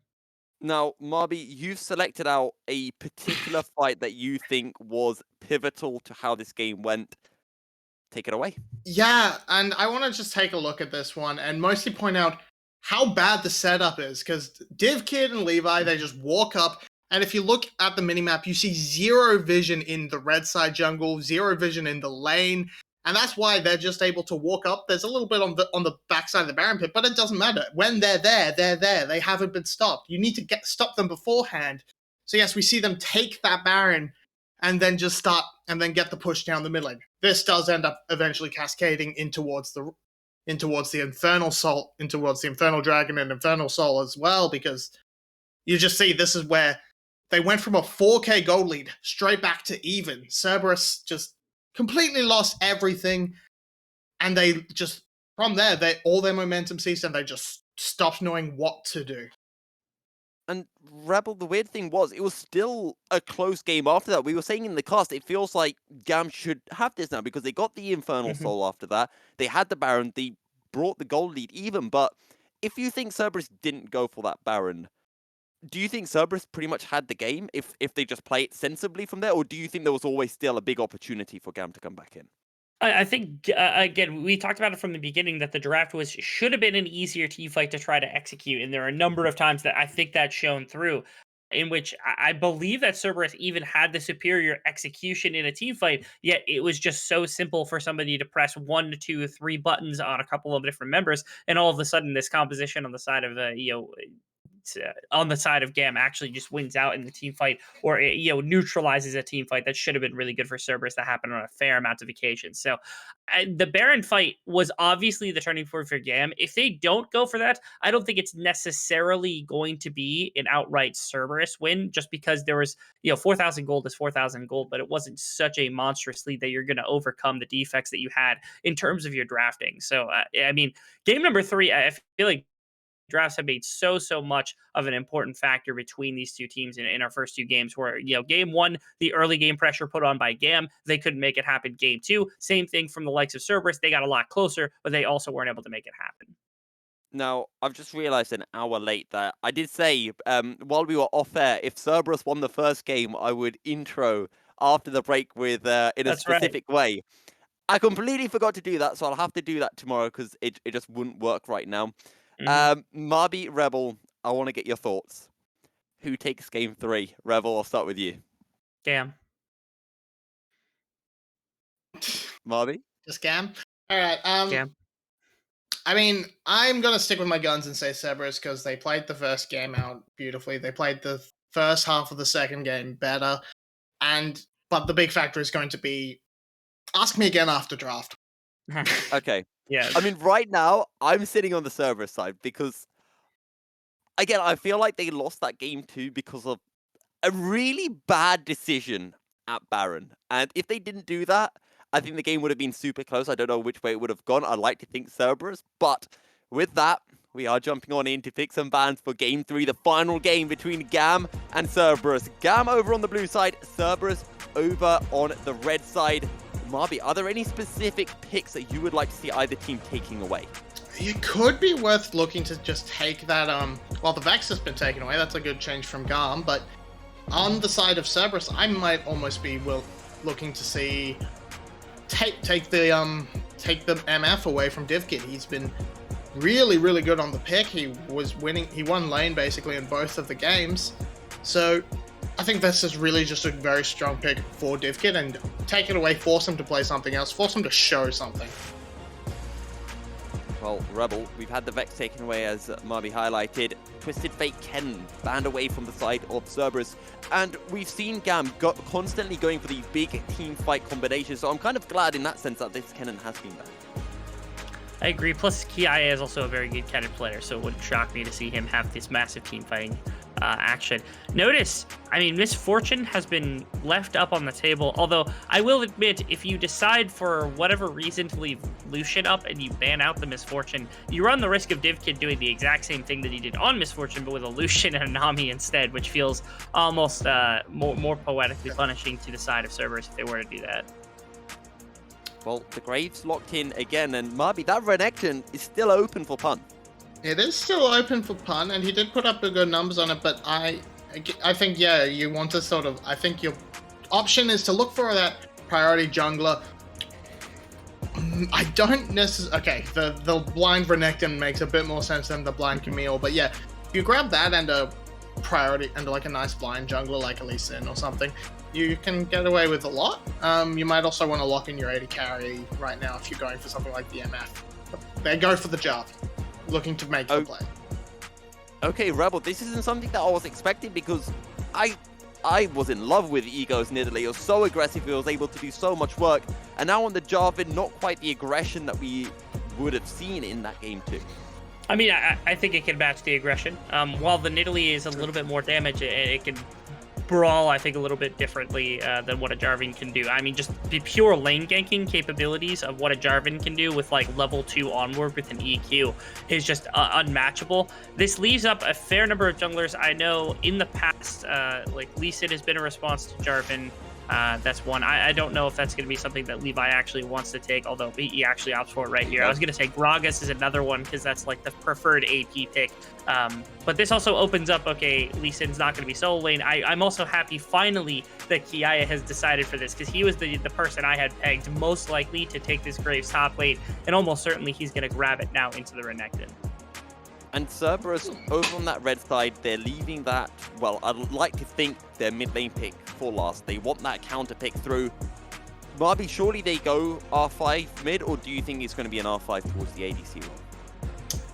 So we did see the R5 ADC coming through from in the game 1, but opening up towards the vein, which definitely could be the angle, but I think this leaving the mid lane is probably the smarter option. Though again, if 𝘀𝗀 just wants to lock in a blind 𝘀𝗀, that's definitely on the table and something that he could 100% get away with.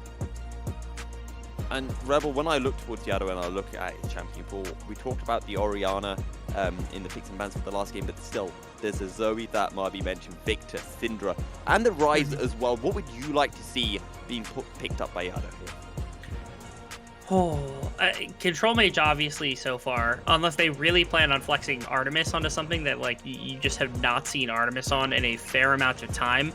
I don't think Syndra is unrealistic, especially if it flexes, although again, I would rather see ADC first and then wait, and if that's the case, it's a much worse counter pick as the Syndra. So if they're going to blind pick it, they take Syndra. If not, then almost certainly they go for their marksman here, and I think that's the proper choice.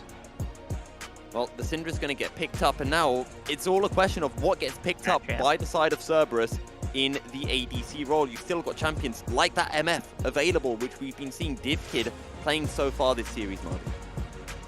Yeah, we've got to see. They know the matchup in terms of AD carry, so they're really just looking to see what's B going to lock in. They don't want.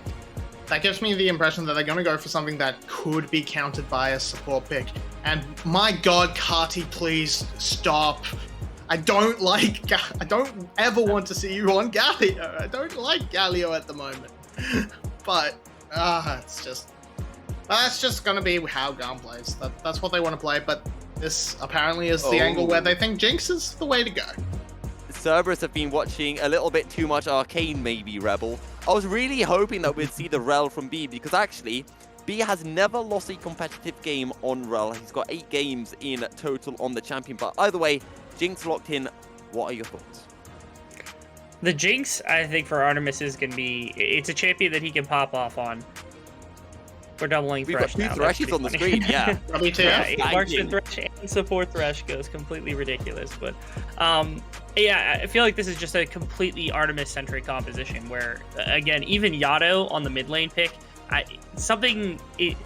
if anything was going to put me to sleep at 7:04 in the morning after having stayed up from the previous night of casting, 𝘁𝗀's mid lane Galio was one of them, and 𝘀𝗀's mid lane Syndra might actually put me under for the remainder of the cast. So be prepared to solo cast, because this mid lane, if it pops up on my screen, might actually be the snooze button, because I believe it seems like both teams are going into their marksman role as being the primary carry for their squad. Well, yesterday I was the one dipping in and out, and 𝘁𝗀's had to jump in, so maybe this time Marby can jump in every time you fall asleep, Rebel. Now, Marby, you did say that we should come back to you when we have the draft. Who do you think wins? So I think, actually, despite my fury at the Galio, GAM's probably got this one in the bag. I don't think there is enough from the side of Cerberus to keep Artemis safe against the likes of the Rakan Galio, and the Lee Sin on top of that. And it's just, I think, a little bit too much for Jinx to handle, and Renekton Syndra can't carry through without her. Rebel? Yeah, I echo that sentiment entirely. I was going to make a point specifically about how hard it is for Jinx to stay safe from this entire situation. And I think that's really going to be the undoing here for the side of Cerberus. I always like to see the tempo play from a team that turns around a game number 2 after being down 1 game and playing into game number 3 and taking that one, because it happens far more often than you might imagine. Well, we've had our thoughts from our analysts, Rebel and Marby. We'll be hearing more from Marby after this game. But for now, you guys are stuck with me and Rebel. And my analysts, ye of little faith, Cerberus all the way to take this one. The Galio didn't work in the first game. I doubt it's going to work in this game. But what are my thoughts? Okay, now hold on a minute. Okay, the Galio might not have worked because there was a Vayne picked into it and there were all these other things. No, it was entirely because of the Galio.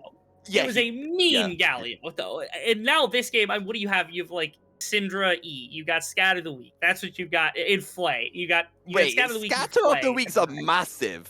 Maybe in NA they don't land good Scatter of the Weeks, but listen, it's a pretty banging spell. Syndra is a terrible champion and shouldn't exist because she's so boring to watch 100% of the time. Oh, But whether or not you okay. hit a good scout of the week doesn't matter, as B kind of went in at level 1, although both supports kind of got dropped a fair amount. I mean, Nice. Artemis was forced to burn the flash. B just got Mhm. that scared of the grand entrance. I would say that is definitely worth it from B, who had Absolutely. an exceptional game in game 2. I know, I think yourself or Marby put B as one of Not your I. top 3 players of the game. That would be bye. Mobby. Yes. Oh, Marby. Well, we'll see how B can do in this game. Either way, both junglers we're seeing starting on the top side of the map, pathing towards the bottom side, and I do want to see aggression towards this bottom lane. You mentioned, Rebel, that this mid lane matchup is going to be a bit of a sleeper. I hope it isn't, but in the case that it is, I'm glad to see the junglers on the bottom side of the map.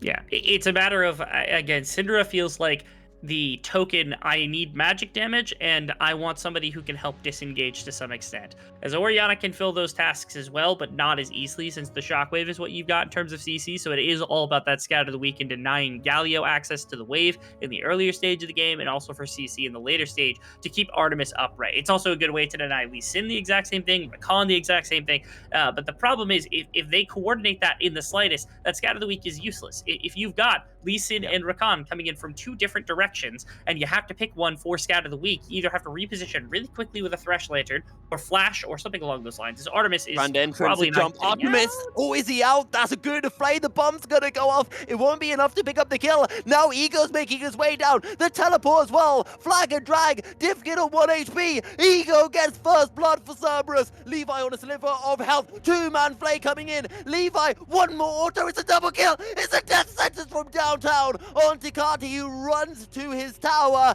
and Cerberus get 2 kills for nothing. Way too antsy right there is GAM, as they're trying to punish Artemis, who had burnt the flash earlier on inside of this landing case. As Divkid and B, they get some support from Lede, they get some support from 𝘀cie, and they say, okay, we can make things happen. We can force our way into the bottom lane, and we can find another laning kill, but it does not pan out, as the reinforcements are there fast enough, and Artemis is able to somehow weasel his way out of that scenario with just a fraction of the health bar remaining. B found a very nice play, and Levi, I think if he waits just a little longer on the queue and takes it as the lantern starts to get pulled, almost certainly Artemis dies, and Ron OP can't do anything, and this play probably goes to ruin very, very quickly for the side of Cerberus. But because there is no continued play, because Levi had left just a little bit early, and because the rest of the team came piling in afterwards, the rest of GAM gets punished for the mistakes of trying to go after Artemis, which is kind of been the game plan for the entirety of the series, and here the defense is there from Cerberus. Now, I know Artemis had an exceptional game in game 1. He had a great game in game 2 where he was able to sidestep the bullet time so well, which honestly left me kind of speechless. He's a slippery ADC, but full credit there to Ron OP. He landed 2 2-man plays and a mega death sentence from downtown. That was impeccable performance from him, as Pun is forced to flash away. Now Ego making his way over, has a double buffs, but not quite in range of the flag and drag to find 𝘀cie. 𝘀cie might be the key to this game, because again, now that Divkid and B are on a bit of a back foot after Artemis had not gone down in that bottom side and the resources have been expended, now you can already see the amount of damage that can be put by 𝘀cie onto the melee character of Renekton in that top lane matchup, which makes it so easy for you to be able to capitalize on this. Oh my goodness. Well, 𝘀cie looking to go in with the taunt and forces a flash away from Yado. And actually, did 𝘀cie use Predator there? Yes. Okay, there we go. Because I saw a Predator symbol on Yado. I was thinking, oh, does Yado have Predator? But no, Yado has Summon Airy. Actually, what do you make of Syndra's going Summon Airy over Arcane Comet? Arcane Comet has been a horrible rune for its entire inception and should never have been taken on any champion ever. That perhaps sounds like hyperbole, but I am under complete belief that that is the case. When Varus started building lethality and people started taking it, I was losing my mind. I was like, this is unacceptable. This is not how the game needs to be played. 𝘁𝗀 versus 𝘀cie. 𝘀cie is really good when you are a champion who wants to interact very quickly and then be done.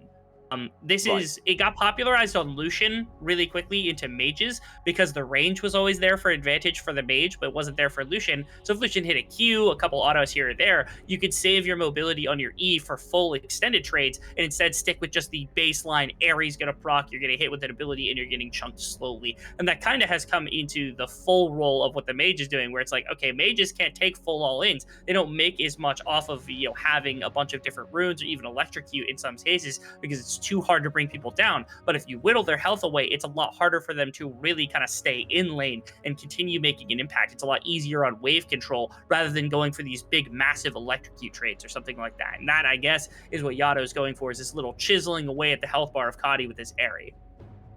A fair bit of damage, and 𝘁𝗏 still has the ultimate available, the collateral damage, and Pun is forced to run for the hills. Now, 𝘀𝗶𝗏, while they got 2 kills, sadly for them, both the kills went on to 𝘂o, when I'm sure they would have much rather had those kills on Artemis or on Yato. However, things have kind of changed from what we saw in Game 1 and Game 2 Rebel, because this time 𝘀𝗏 have gone for the early Drake. They have. Finally finding the first Drake of the game is the likes of 𝘀𝗏. Partially off the back of the fact that they have this advantage on their jungler, and partially off the back that Yato has been able to use his wave really effectively, or been able to control mid-wave really effectively to make sure that there isn't just like perma-roam pressure from 𝘁𝗏 with the ultimate that's available, with the Predator that's available. So things to keep in mind on the back of your, in the back of your mind, I guess, here for the side of GAM especially, is just making sure that if there is going to be more contention, if you've got your Lee Sin and your Galio and your Tristana on the same side of the map, please fight with them. That's just necessary at that point. You've got AoE, you've got plenty of single target damage, you've got plenty to work with, you've got good CC. Like, there's no reason not to fight something like that. 𝘀𝗏 got the better of them on this very, very early game, and 𝘂o's even finding the Rift Herald too. It is 𝘁𝘁 who's just kind of getting bullied out. Kind of reminiscent of what we saw in game number 1, where the Rift Herald and a lot of the early kind of pressure that's put on the map is really 𝘂o and not responded to by 𝘁𝘁.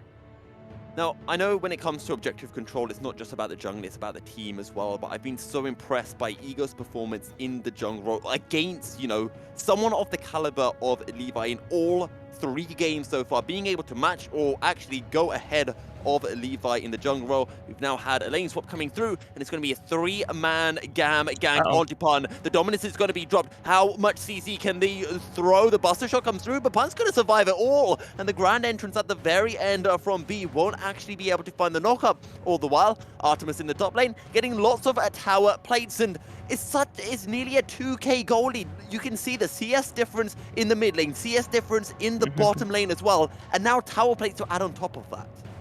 It's a tough place to be in, as 𝘀𝗏 is taking what should be a composition that is designed completely around Artemis and around the later stage of the game, and they are running all over GAM right now. A combination of a massive advantage in their jungle position and a pretty decently sized advantage in their bottom lane position makes up the majority of their gold. The biggest thing, of course, is 𝘂o right now, who's been able to pick up a fair amount of plates with a combination of the Rift Herald, also has the gold advantage in terms of farm, has the 2 kills. That's where a lot of their gold is. That does fall off eventually. The bigger pressing issue is the 900 to 1,000 gold advantage that Artemis currently commands over top of 𝘂𝗀, and that is the person that you're paying attention to on the side of 𝘀𝗏. That is the person you want your gold on more than absolutely anything. I find it funny that Artemis actually goes for Gale Force here, just because I know that it's really difficult to try to stick, or it's not that difficult to stick to a Jinx, especially when she's been engaged on, and that B and 𝘁𝗏 are both very easy enough to try to engage on, especially if you, or my apologies, B,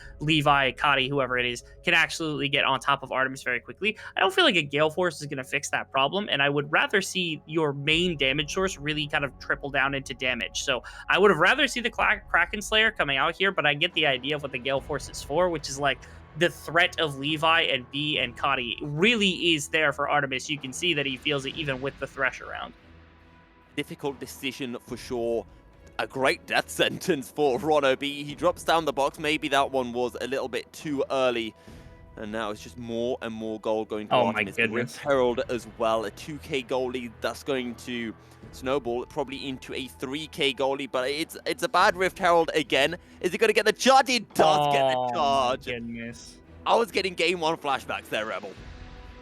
It's terrifying. Even the teleport in from 𝘁𝗏, who just threw his entire body to make sure that that Rift Herald was going to go down, maybe preventing what could have been a preemptive dive coming out, or a prediction for a preemptive dive from the side of GAM, but just ended up being a little bit more defense for the Rift Herald that didn't end up amounting to anything because they couldn't stop its charge fast enough to deny the play. It's being split between the Jarvan and the Jinx, which is, again, those are your two primary kind of gold advantages that you've got on the side of Cerberus, and you're continuing to build those with this 2,500 gold advantage now. As you know, if you're GAM, you haven't been able to find anything. You haven't been able to get 𝘁𝗏 involved at all inside of this game. Those Predator boots and that ultimate really not going to massive effect so far. And you'd like to see that really start to turn on, because you don't really draft a Galio to sit here in the mid lane and farm waves against a Syndra. You draft it so that it can go out and about on the map and be a team fighter. And let's not forget as well, this Cerberus roster is identical to what they had in spring, with the exception of 𝘂o. Yes, he was on the team, but he was playing as a sub. And, well, what a performance from him so far. And Cerberus as a team playing fantastically well against GAM in their bid to challenge GAM to steal away the crown of being the VCS champions. And sure, while that won't give them a ticket to Worlds or a ticket to MSI, it'll give them some massive bragging rights. I want to say also that Cerberus, I mean, we talked earlier in the day, our first series of the day, of course, was two teams that were coming in with very young players that were relatively new, and we were talking about how much have they grown, right? And Cerberus had that in a couple of positions as well. Not only 𝘂o, who had a rough previous split, we had to basically wipe that one for a number. We're going to have to hold that thought, because 𝘁's getting engaged on. He's diving under the tower. In goes 𝘁𝗏 with the resonating strike, picks up the kill. Well played, but Cerberus, guess what? They got a tower in the bottom lane. They got the Infernal Drake as well. Cerberus are happy. They're absolutely happy. Yeah, 3,000 gold advantage, you'll take that all day. If they can respond with the tower onto 𝘁𝗏, then all of a sudden things get a little bit better for GAM, because you're okay putting that gold on. Oh, you can't add those death sentences! That is ridiculous. The hero sentence is going to come through. It's going to be able to find a two-man knockup. 𝘂o drops in with a Cataclysm. Ron OP going to be able to help to find one kill. The zap comes through. Artemis is still tanky. Artemis is still a full HP, and Artemis gets the kill onto 𝘁𝗏. The teleport comes through from a 𝘁𝗏, but it is 2 kills for 1 for Cerberus, and they can still get the tower plates. They can. This is Cerberus just kind of flexing again. Oh, 𝘂o! What in the world, No. 𝘂o? Come on, man! Like, these are the best two teams inside of the VCS. Why are we making bloated mistakes still? 7 in game 1-2. Stop it. Remember what I said? Wait until GAM play against 𝘁𝗏𝗶𝗶𝗀, or if Cerberus win, Cerberus against 𝘁𝗏𝗶𝗶𝗀. It's when the best teams in the VCS play. That's when you see the true limit testing. It's true. It really is true. This is another situation. This time, they're moving underneath a mid tower, which is really curious to me, because you're walking directly into a Galio, and I'm like, oh, okay, why are you walking into a Galio here? And they ended up turning it around. The death sentence, I thought, was actually going to end up being a rather bad decision. Really good play from B. Almost sets up this perfect ultimate from 𝘁𝗏 underneath the tower that would have changed everything. Ended up just being the 1-for-1 as 𝘁𝗏 goes down in exchange. Then this is the problem, is 𝘁 jumping in here alongside the range that everybody has outside the tower meant that there was a knockdown, and 𝘁𝗏 TP's in just to help save the wave. This was the funniest part of this entire thing, was the W, the ultimate trying to burst down 𝘁𝗏. 1, 2. Turned and autoed. How did he catch aggro again? 3. What did he dropped aggro! What? Did he have Ignite? Was it aggro? I want to wait and see. Was it a Thornmail? It wasn't Thornmail. Was it like... Okay, never mind. It doesn't matter. Corrupting Pop Burn? Corrupting Pop Burn? Corrupting Pop Burn might have been that. Might have been either way, Cataclysm coming through from 𝘂o on to 𝘁𝗏. Flag and Drag takes him out to safety. 𝘁 looking for a way in onto the backline. 𝘂o going to be able to find the CC. Fair amount of damage onto 𝘁𝗏, but now 𝘁 running for the hills. He's going to end up taking the bomb onto 𝘂o. Oh. Look how low B goes from the Mega Death Rocket. And now 𝘁𝗏 in a bit of a tricky situation. How aggressive does 𝘁 want to play? Fairly aggressively. 𝘂o just trying to clear out some vision as both teams just fight and contest over the priority for the Herald Flash. A forward scatter of the week, and the Unleashed Power almost finishing off a 𝑑ivKid, but he's going to be forced now to back, and Artemis is just going to be able to pick up this mid lane outer tower with the rest of the team, and potentially looking to go in on to catch Flag and Drag the lockdown CC. It's an easy kill, it's an easy tower, and for Cerberus, they'll be picking up the Rift Herald as well. they're holding all these very strange, very unnecessary plays here on the side of GAM. Right there, they're forcing a team fight in the opposing jungle. Levi's currently sitting on top of a ward. He doesn't even know it. He is in more danger than he You're realizes gonna right go, now. Levi! Back to the base you go, because you are dead! Really rough situation to be in. And now GAM, they find themselves down 4,000 gold exclusively, which this is the situation they found themselves down in the previous game when they had a composition that was a little bit better as well. Exactly kind of what we're seeing right now. Only the difference is that 𝘀𝗵𝗃 have a chance to not give up a Baron fight at this point instead of giving it away, as there's no misfortune to just steal that one away. As GAM, again, I gotta complain a bit because we came into this split with high expectations for the side of GAM. 𝘁𝗏𝗀 specifically has been so disappointing today with his play. He has felt like he's been making mistakes that we haven't seen for a very long time. Hang on. Jotto a second. You were praising 𝘁𝗏𝗀 for his gameplay in Game 1 on the Galio. You're not wrong, and I think he did have a great game on Galio in Game 1. But also, like, my expectations for this guy are that he is one of, if not the best mid laner here inside of the split. And these last two games have not been that in the slightest. 𝘂TO is a fantastic opponent, don't get me wrong. But, like, he is making mistakes that should not be made by a very good player, especially a player of his caliber. And it's frustrating me beyond belief, because, again, he had a good Galio game in Game 1, but it was far from perfect. And the last two games really have not been spectacular, showing this is not the great first series for the side of 𝘁𝗏𝗀, even though his team, I mean, setting up a dive, very nice ultimate. Pun got absolutely smacked up in the bottom lane. It's a decent scatter of the week, but there are still plenty of minions to eat any tower growers. 𝘂𝗀 had to think about going in. Super Mega Death Rocket not quite going to be able to find any members from a GAM, and there aren't any teleport flanks either. It's 6 kills to 5, but I still think this has been the most one-sided start to a game that we have seen all series long. It just feels like 𝘀𝗵𝗃 have played so well, as here is a quick replay of what happened in the bottom lane. Pun just getting CC'd to death right there. And another instance of B actually like combining with 𝘁𝗏𝗀 or some other member in order to actually have a good amount of CS. I've really liked that from B during the course of the series, being this primary engage for the likes of his team. Because in the previous split, that wasn't necessarily always the case. It's filling what is effectively the Taki role for the likes of Saigon from the previous split is B in this split. It feels a lot more comfortable with DivKid. The laning seems a lot stronger. I really like the way that so far this is rounded out. And I was somebody who was skeptical, so I was like, I liked Style. I thought Style did well, but I'm really happy with the way that DivKid and B have actually changed things up. And you're right, this has been a good controlling style from the likes of 𝘀𝗵𝗃, but somehow they find themselves up only 2,000 gold. And now you also have this aspect of 𝘂𝗏𝗀 is untouched in this game. Up 30 CS, has this Immortal Shield bow, going to be on second item soon enough. You got 2 items for DivKid nearly completed, and you don't have a way to stop Levi, 𝘁𝗏𝗀 necessarily from getting on top of your primary carry in the likes of the Jinx, which is that's at least something to consider. This possibility, this draft interaction that we have on paper between these two teams still exists, especially when CES, they're looking for the 4th dragon, and they're going to be baiting out what is a 5-man team fight around that objective when the time comes. That feels like it plays into the strength of GAM. And that is going to be the defining factor of this game. Can GAM get onto the backline? Can they take down 𝘂TO and Artemis before these fights really kick off? Before Artemis can get the Get Excited buff? And in fairness to DivKid, 3-1. He's got 2 items now. Artemis has a whole bunch of CS, has the rapid fire cannon. And again, this comes into what we were talking about before, about Artemis potentially being caught out. Rapid fire cannon gives a little bit of extra range just to be able to kite the back, and then you look to the Gale Force as well. It's just these extra little protection tools that Artemis has available to him.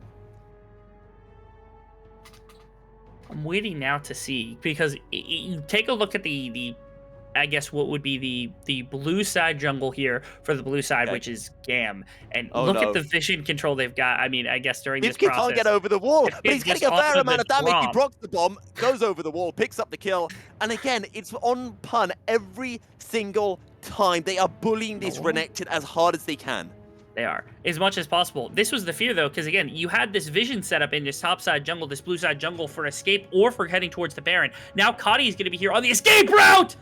Oh, he is on the escape route. He prevents the escape, but is it enough? It's a big box, but I think 𝘀𝗵𝗃's come out on top. 𝘂𝗏𝗀's not in the fight. 𝘂𝗀 finds one. Now they look towards the Levi, and 𝘀𝗵𝗃's wipe a GAM completely. Flag and drag, flash on the end, picks up the kill. It's a triple kill for Artemis, and there is a Baron awaiting 𝘀𝗵𝗃. So my scream usually when I go that loud for something is usually because I'm excited or something is about to happen. That was a scream out of pure frustration because this is GAM teleporting into fully set up Cerberus territory on their side of the map. When you see them pushing with the Rift Herald in mid lane, you're never making that work. And the worst case scenario is like your damage doesn't arrive in time. 𝘀cie was top lane. 𝘀𝘀kid was walking in from bottom side. They had no damage there. There's no one there to win that fight for you. Why are you taking that fight? That is a terrible decision that just cost you so much of the gold you had worked so hard to get back. You're okay giving this up. Who is here? Who's doing damage? 𝘀cie is on the left side getting bust down by Yano. 𝘀𝘀kid's autoing minions in the mid lane this whole time. 𝘁𝗏 was already dead before the fight had even started. This is never a fight you're taking in 100 years. This is not the GAM that has been winning year in and year out for a number of time now. This is not the squad we were expecting to walk in on day one. That decision was terrible. Bit of frustration creeping in for GAM, going for plays that he can't follow up on. Well, who knows, but I know for certain a bit of frustration creeping up into Rebel's cast right now as he tries to work out what GAM were thinking for more of this quality VCS casting. When are you casting next, Rebel? Friday? I think Friday. Friday. Yeah, guys, make Friday. sure you're in on Friday. You get to hear more of this, these quality outrages or outbursts. I've been told specifically that my casting is at its best when I'm mauled, and so I'm trying to do that more as much as possible. Is that why we're paired together, right? Because I help you mauled in that sense. It does. I don't need any help with the way the GAM is playing right now, man. They're killing me with that decision making, but it's fine. It is what it is. Yeah, people out there don't know the origins of the 𝘀𝘀fox casting duo. It's one of a pure beauty, a scatter of the week, and a death sentence run wide. But the Baron buff empowered minions will chunk through this inner tower in the bottom lane. Won't be enough to pick up the tower, but for now, Cerberus can play it somewhat slow because they have a Cloud Drake spawning in 10 seconds time. Well, a little bit more than 10 seconds, but we aren't arguing about the semantics. The one question is like, okay, does Cloud Drake actually win this game for the side of Cerberus? Are you okay if your GAM just giving this one up? Yeah, like you get more ultimates from Syndra, right? That's really valuable. And then you also get more ultimates from Renekton, which is really powerful for team fights. You can fish with team fights a little bit more. They are really just punishing Pun as much as possible. But yeah, this doesn't win you the game. Now, this might win them the game if they decide to go, chasing too far into the jungle, end up getting punished from Cerberus. Another bad decision on their part. But at minimum, they're not going to die because of the soul point, which is quite nice. They don't have to worry about it quite yet.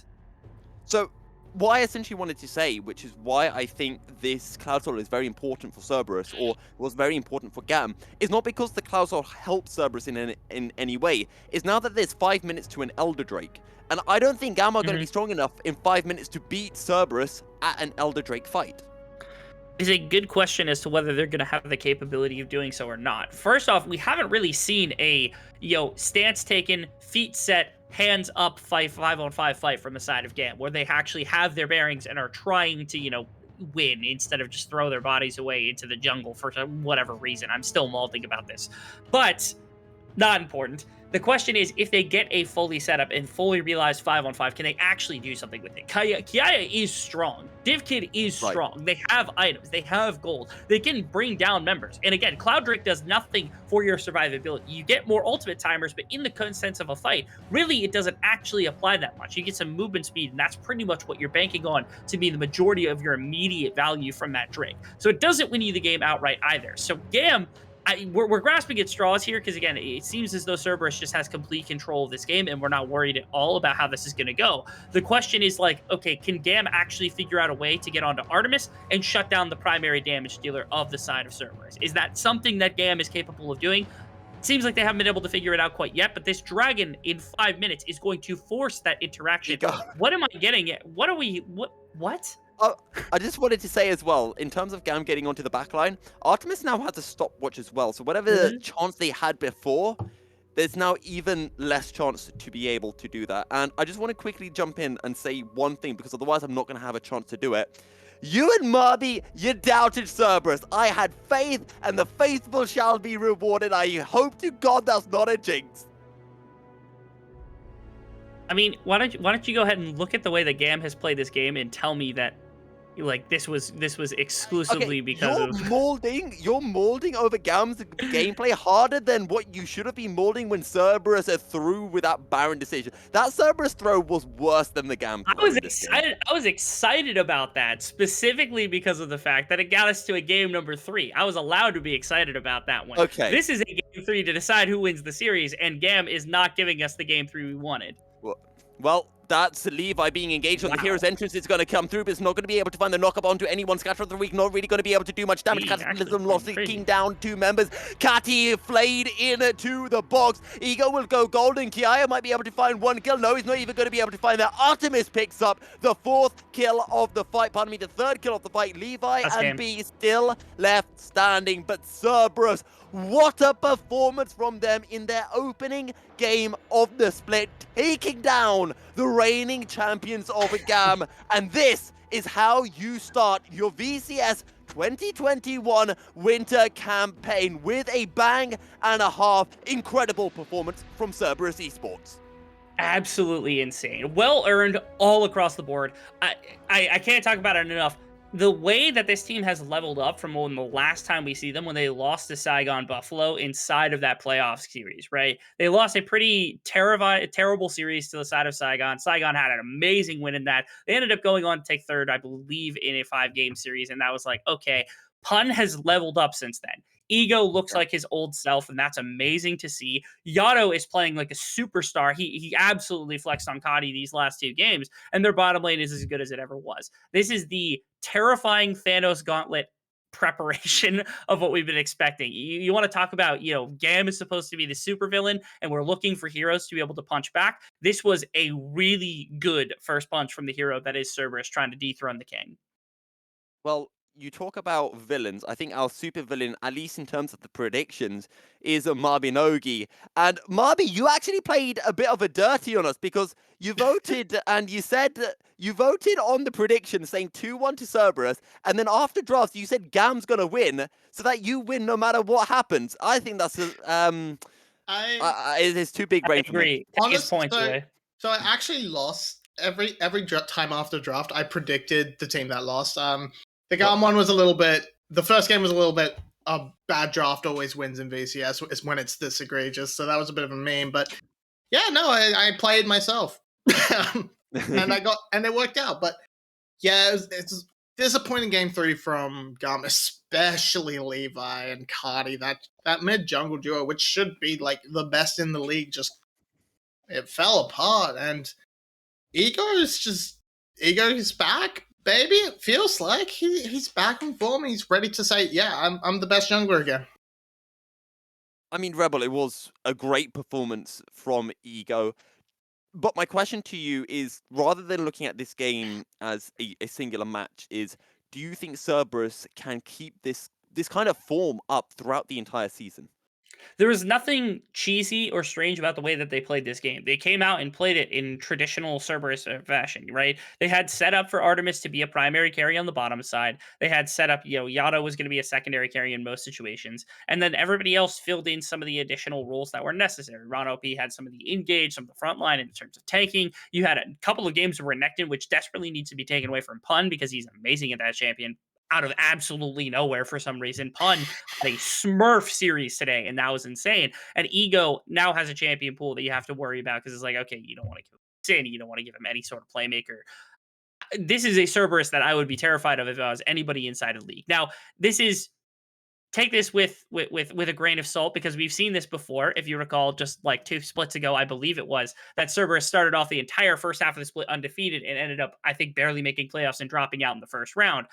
I don't want to say that that's everything that happens to them. There's a bit of a meme about it doesn't matter what happens with Cerberus' regular season because playoffs is a completely different story. But that was a really good step in the right direction for this squad. Who I think expectations were on them last year. Expectations, if they were on them last year, they're certainly on them this year because that was amazing. Essentially, what I want to throw with to wrap up the show and wrap up the day is we've now seen Cerberus play, we've seen GAM play. We've seen 𝘂𝗰𝗶𝗏𝗀 play. Marby, I'll start with you. What order do you think those 3 are going to be in come the end of the split? And I know this is somewhat of an unfair question. We've only seen 1 series from each of them, but week 1 thoughts.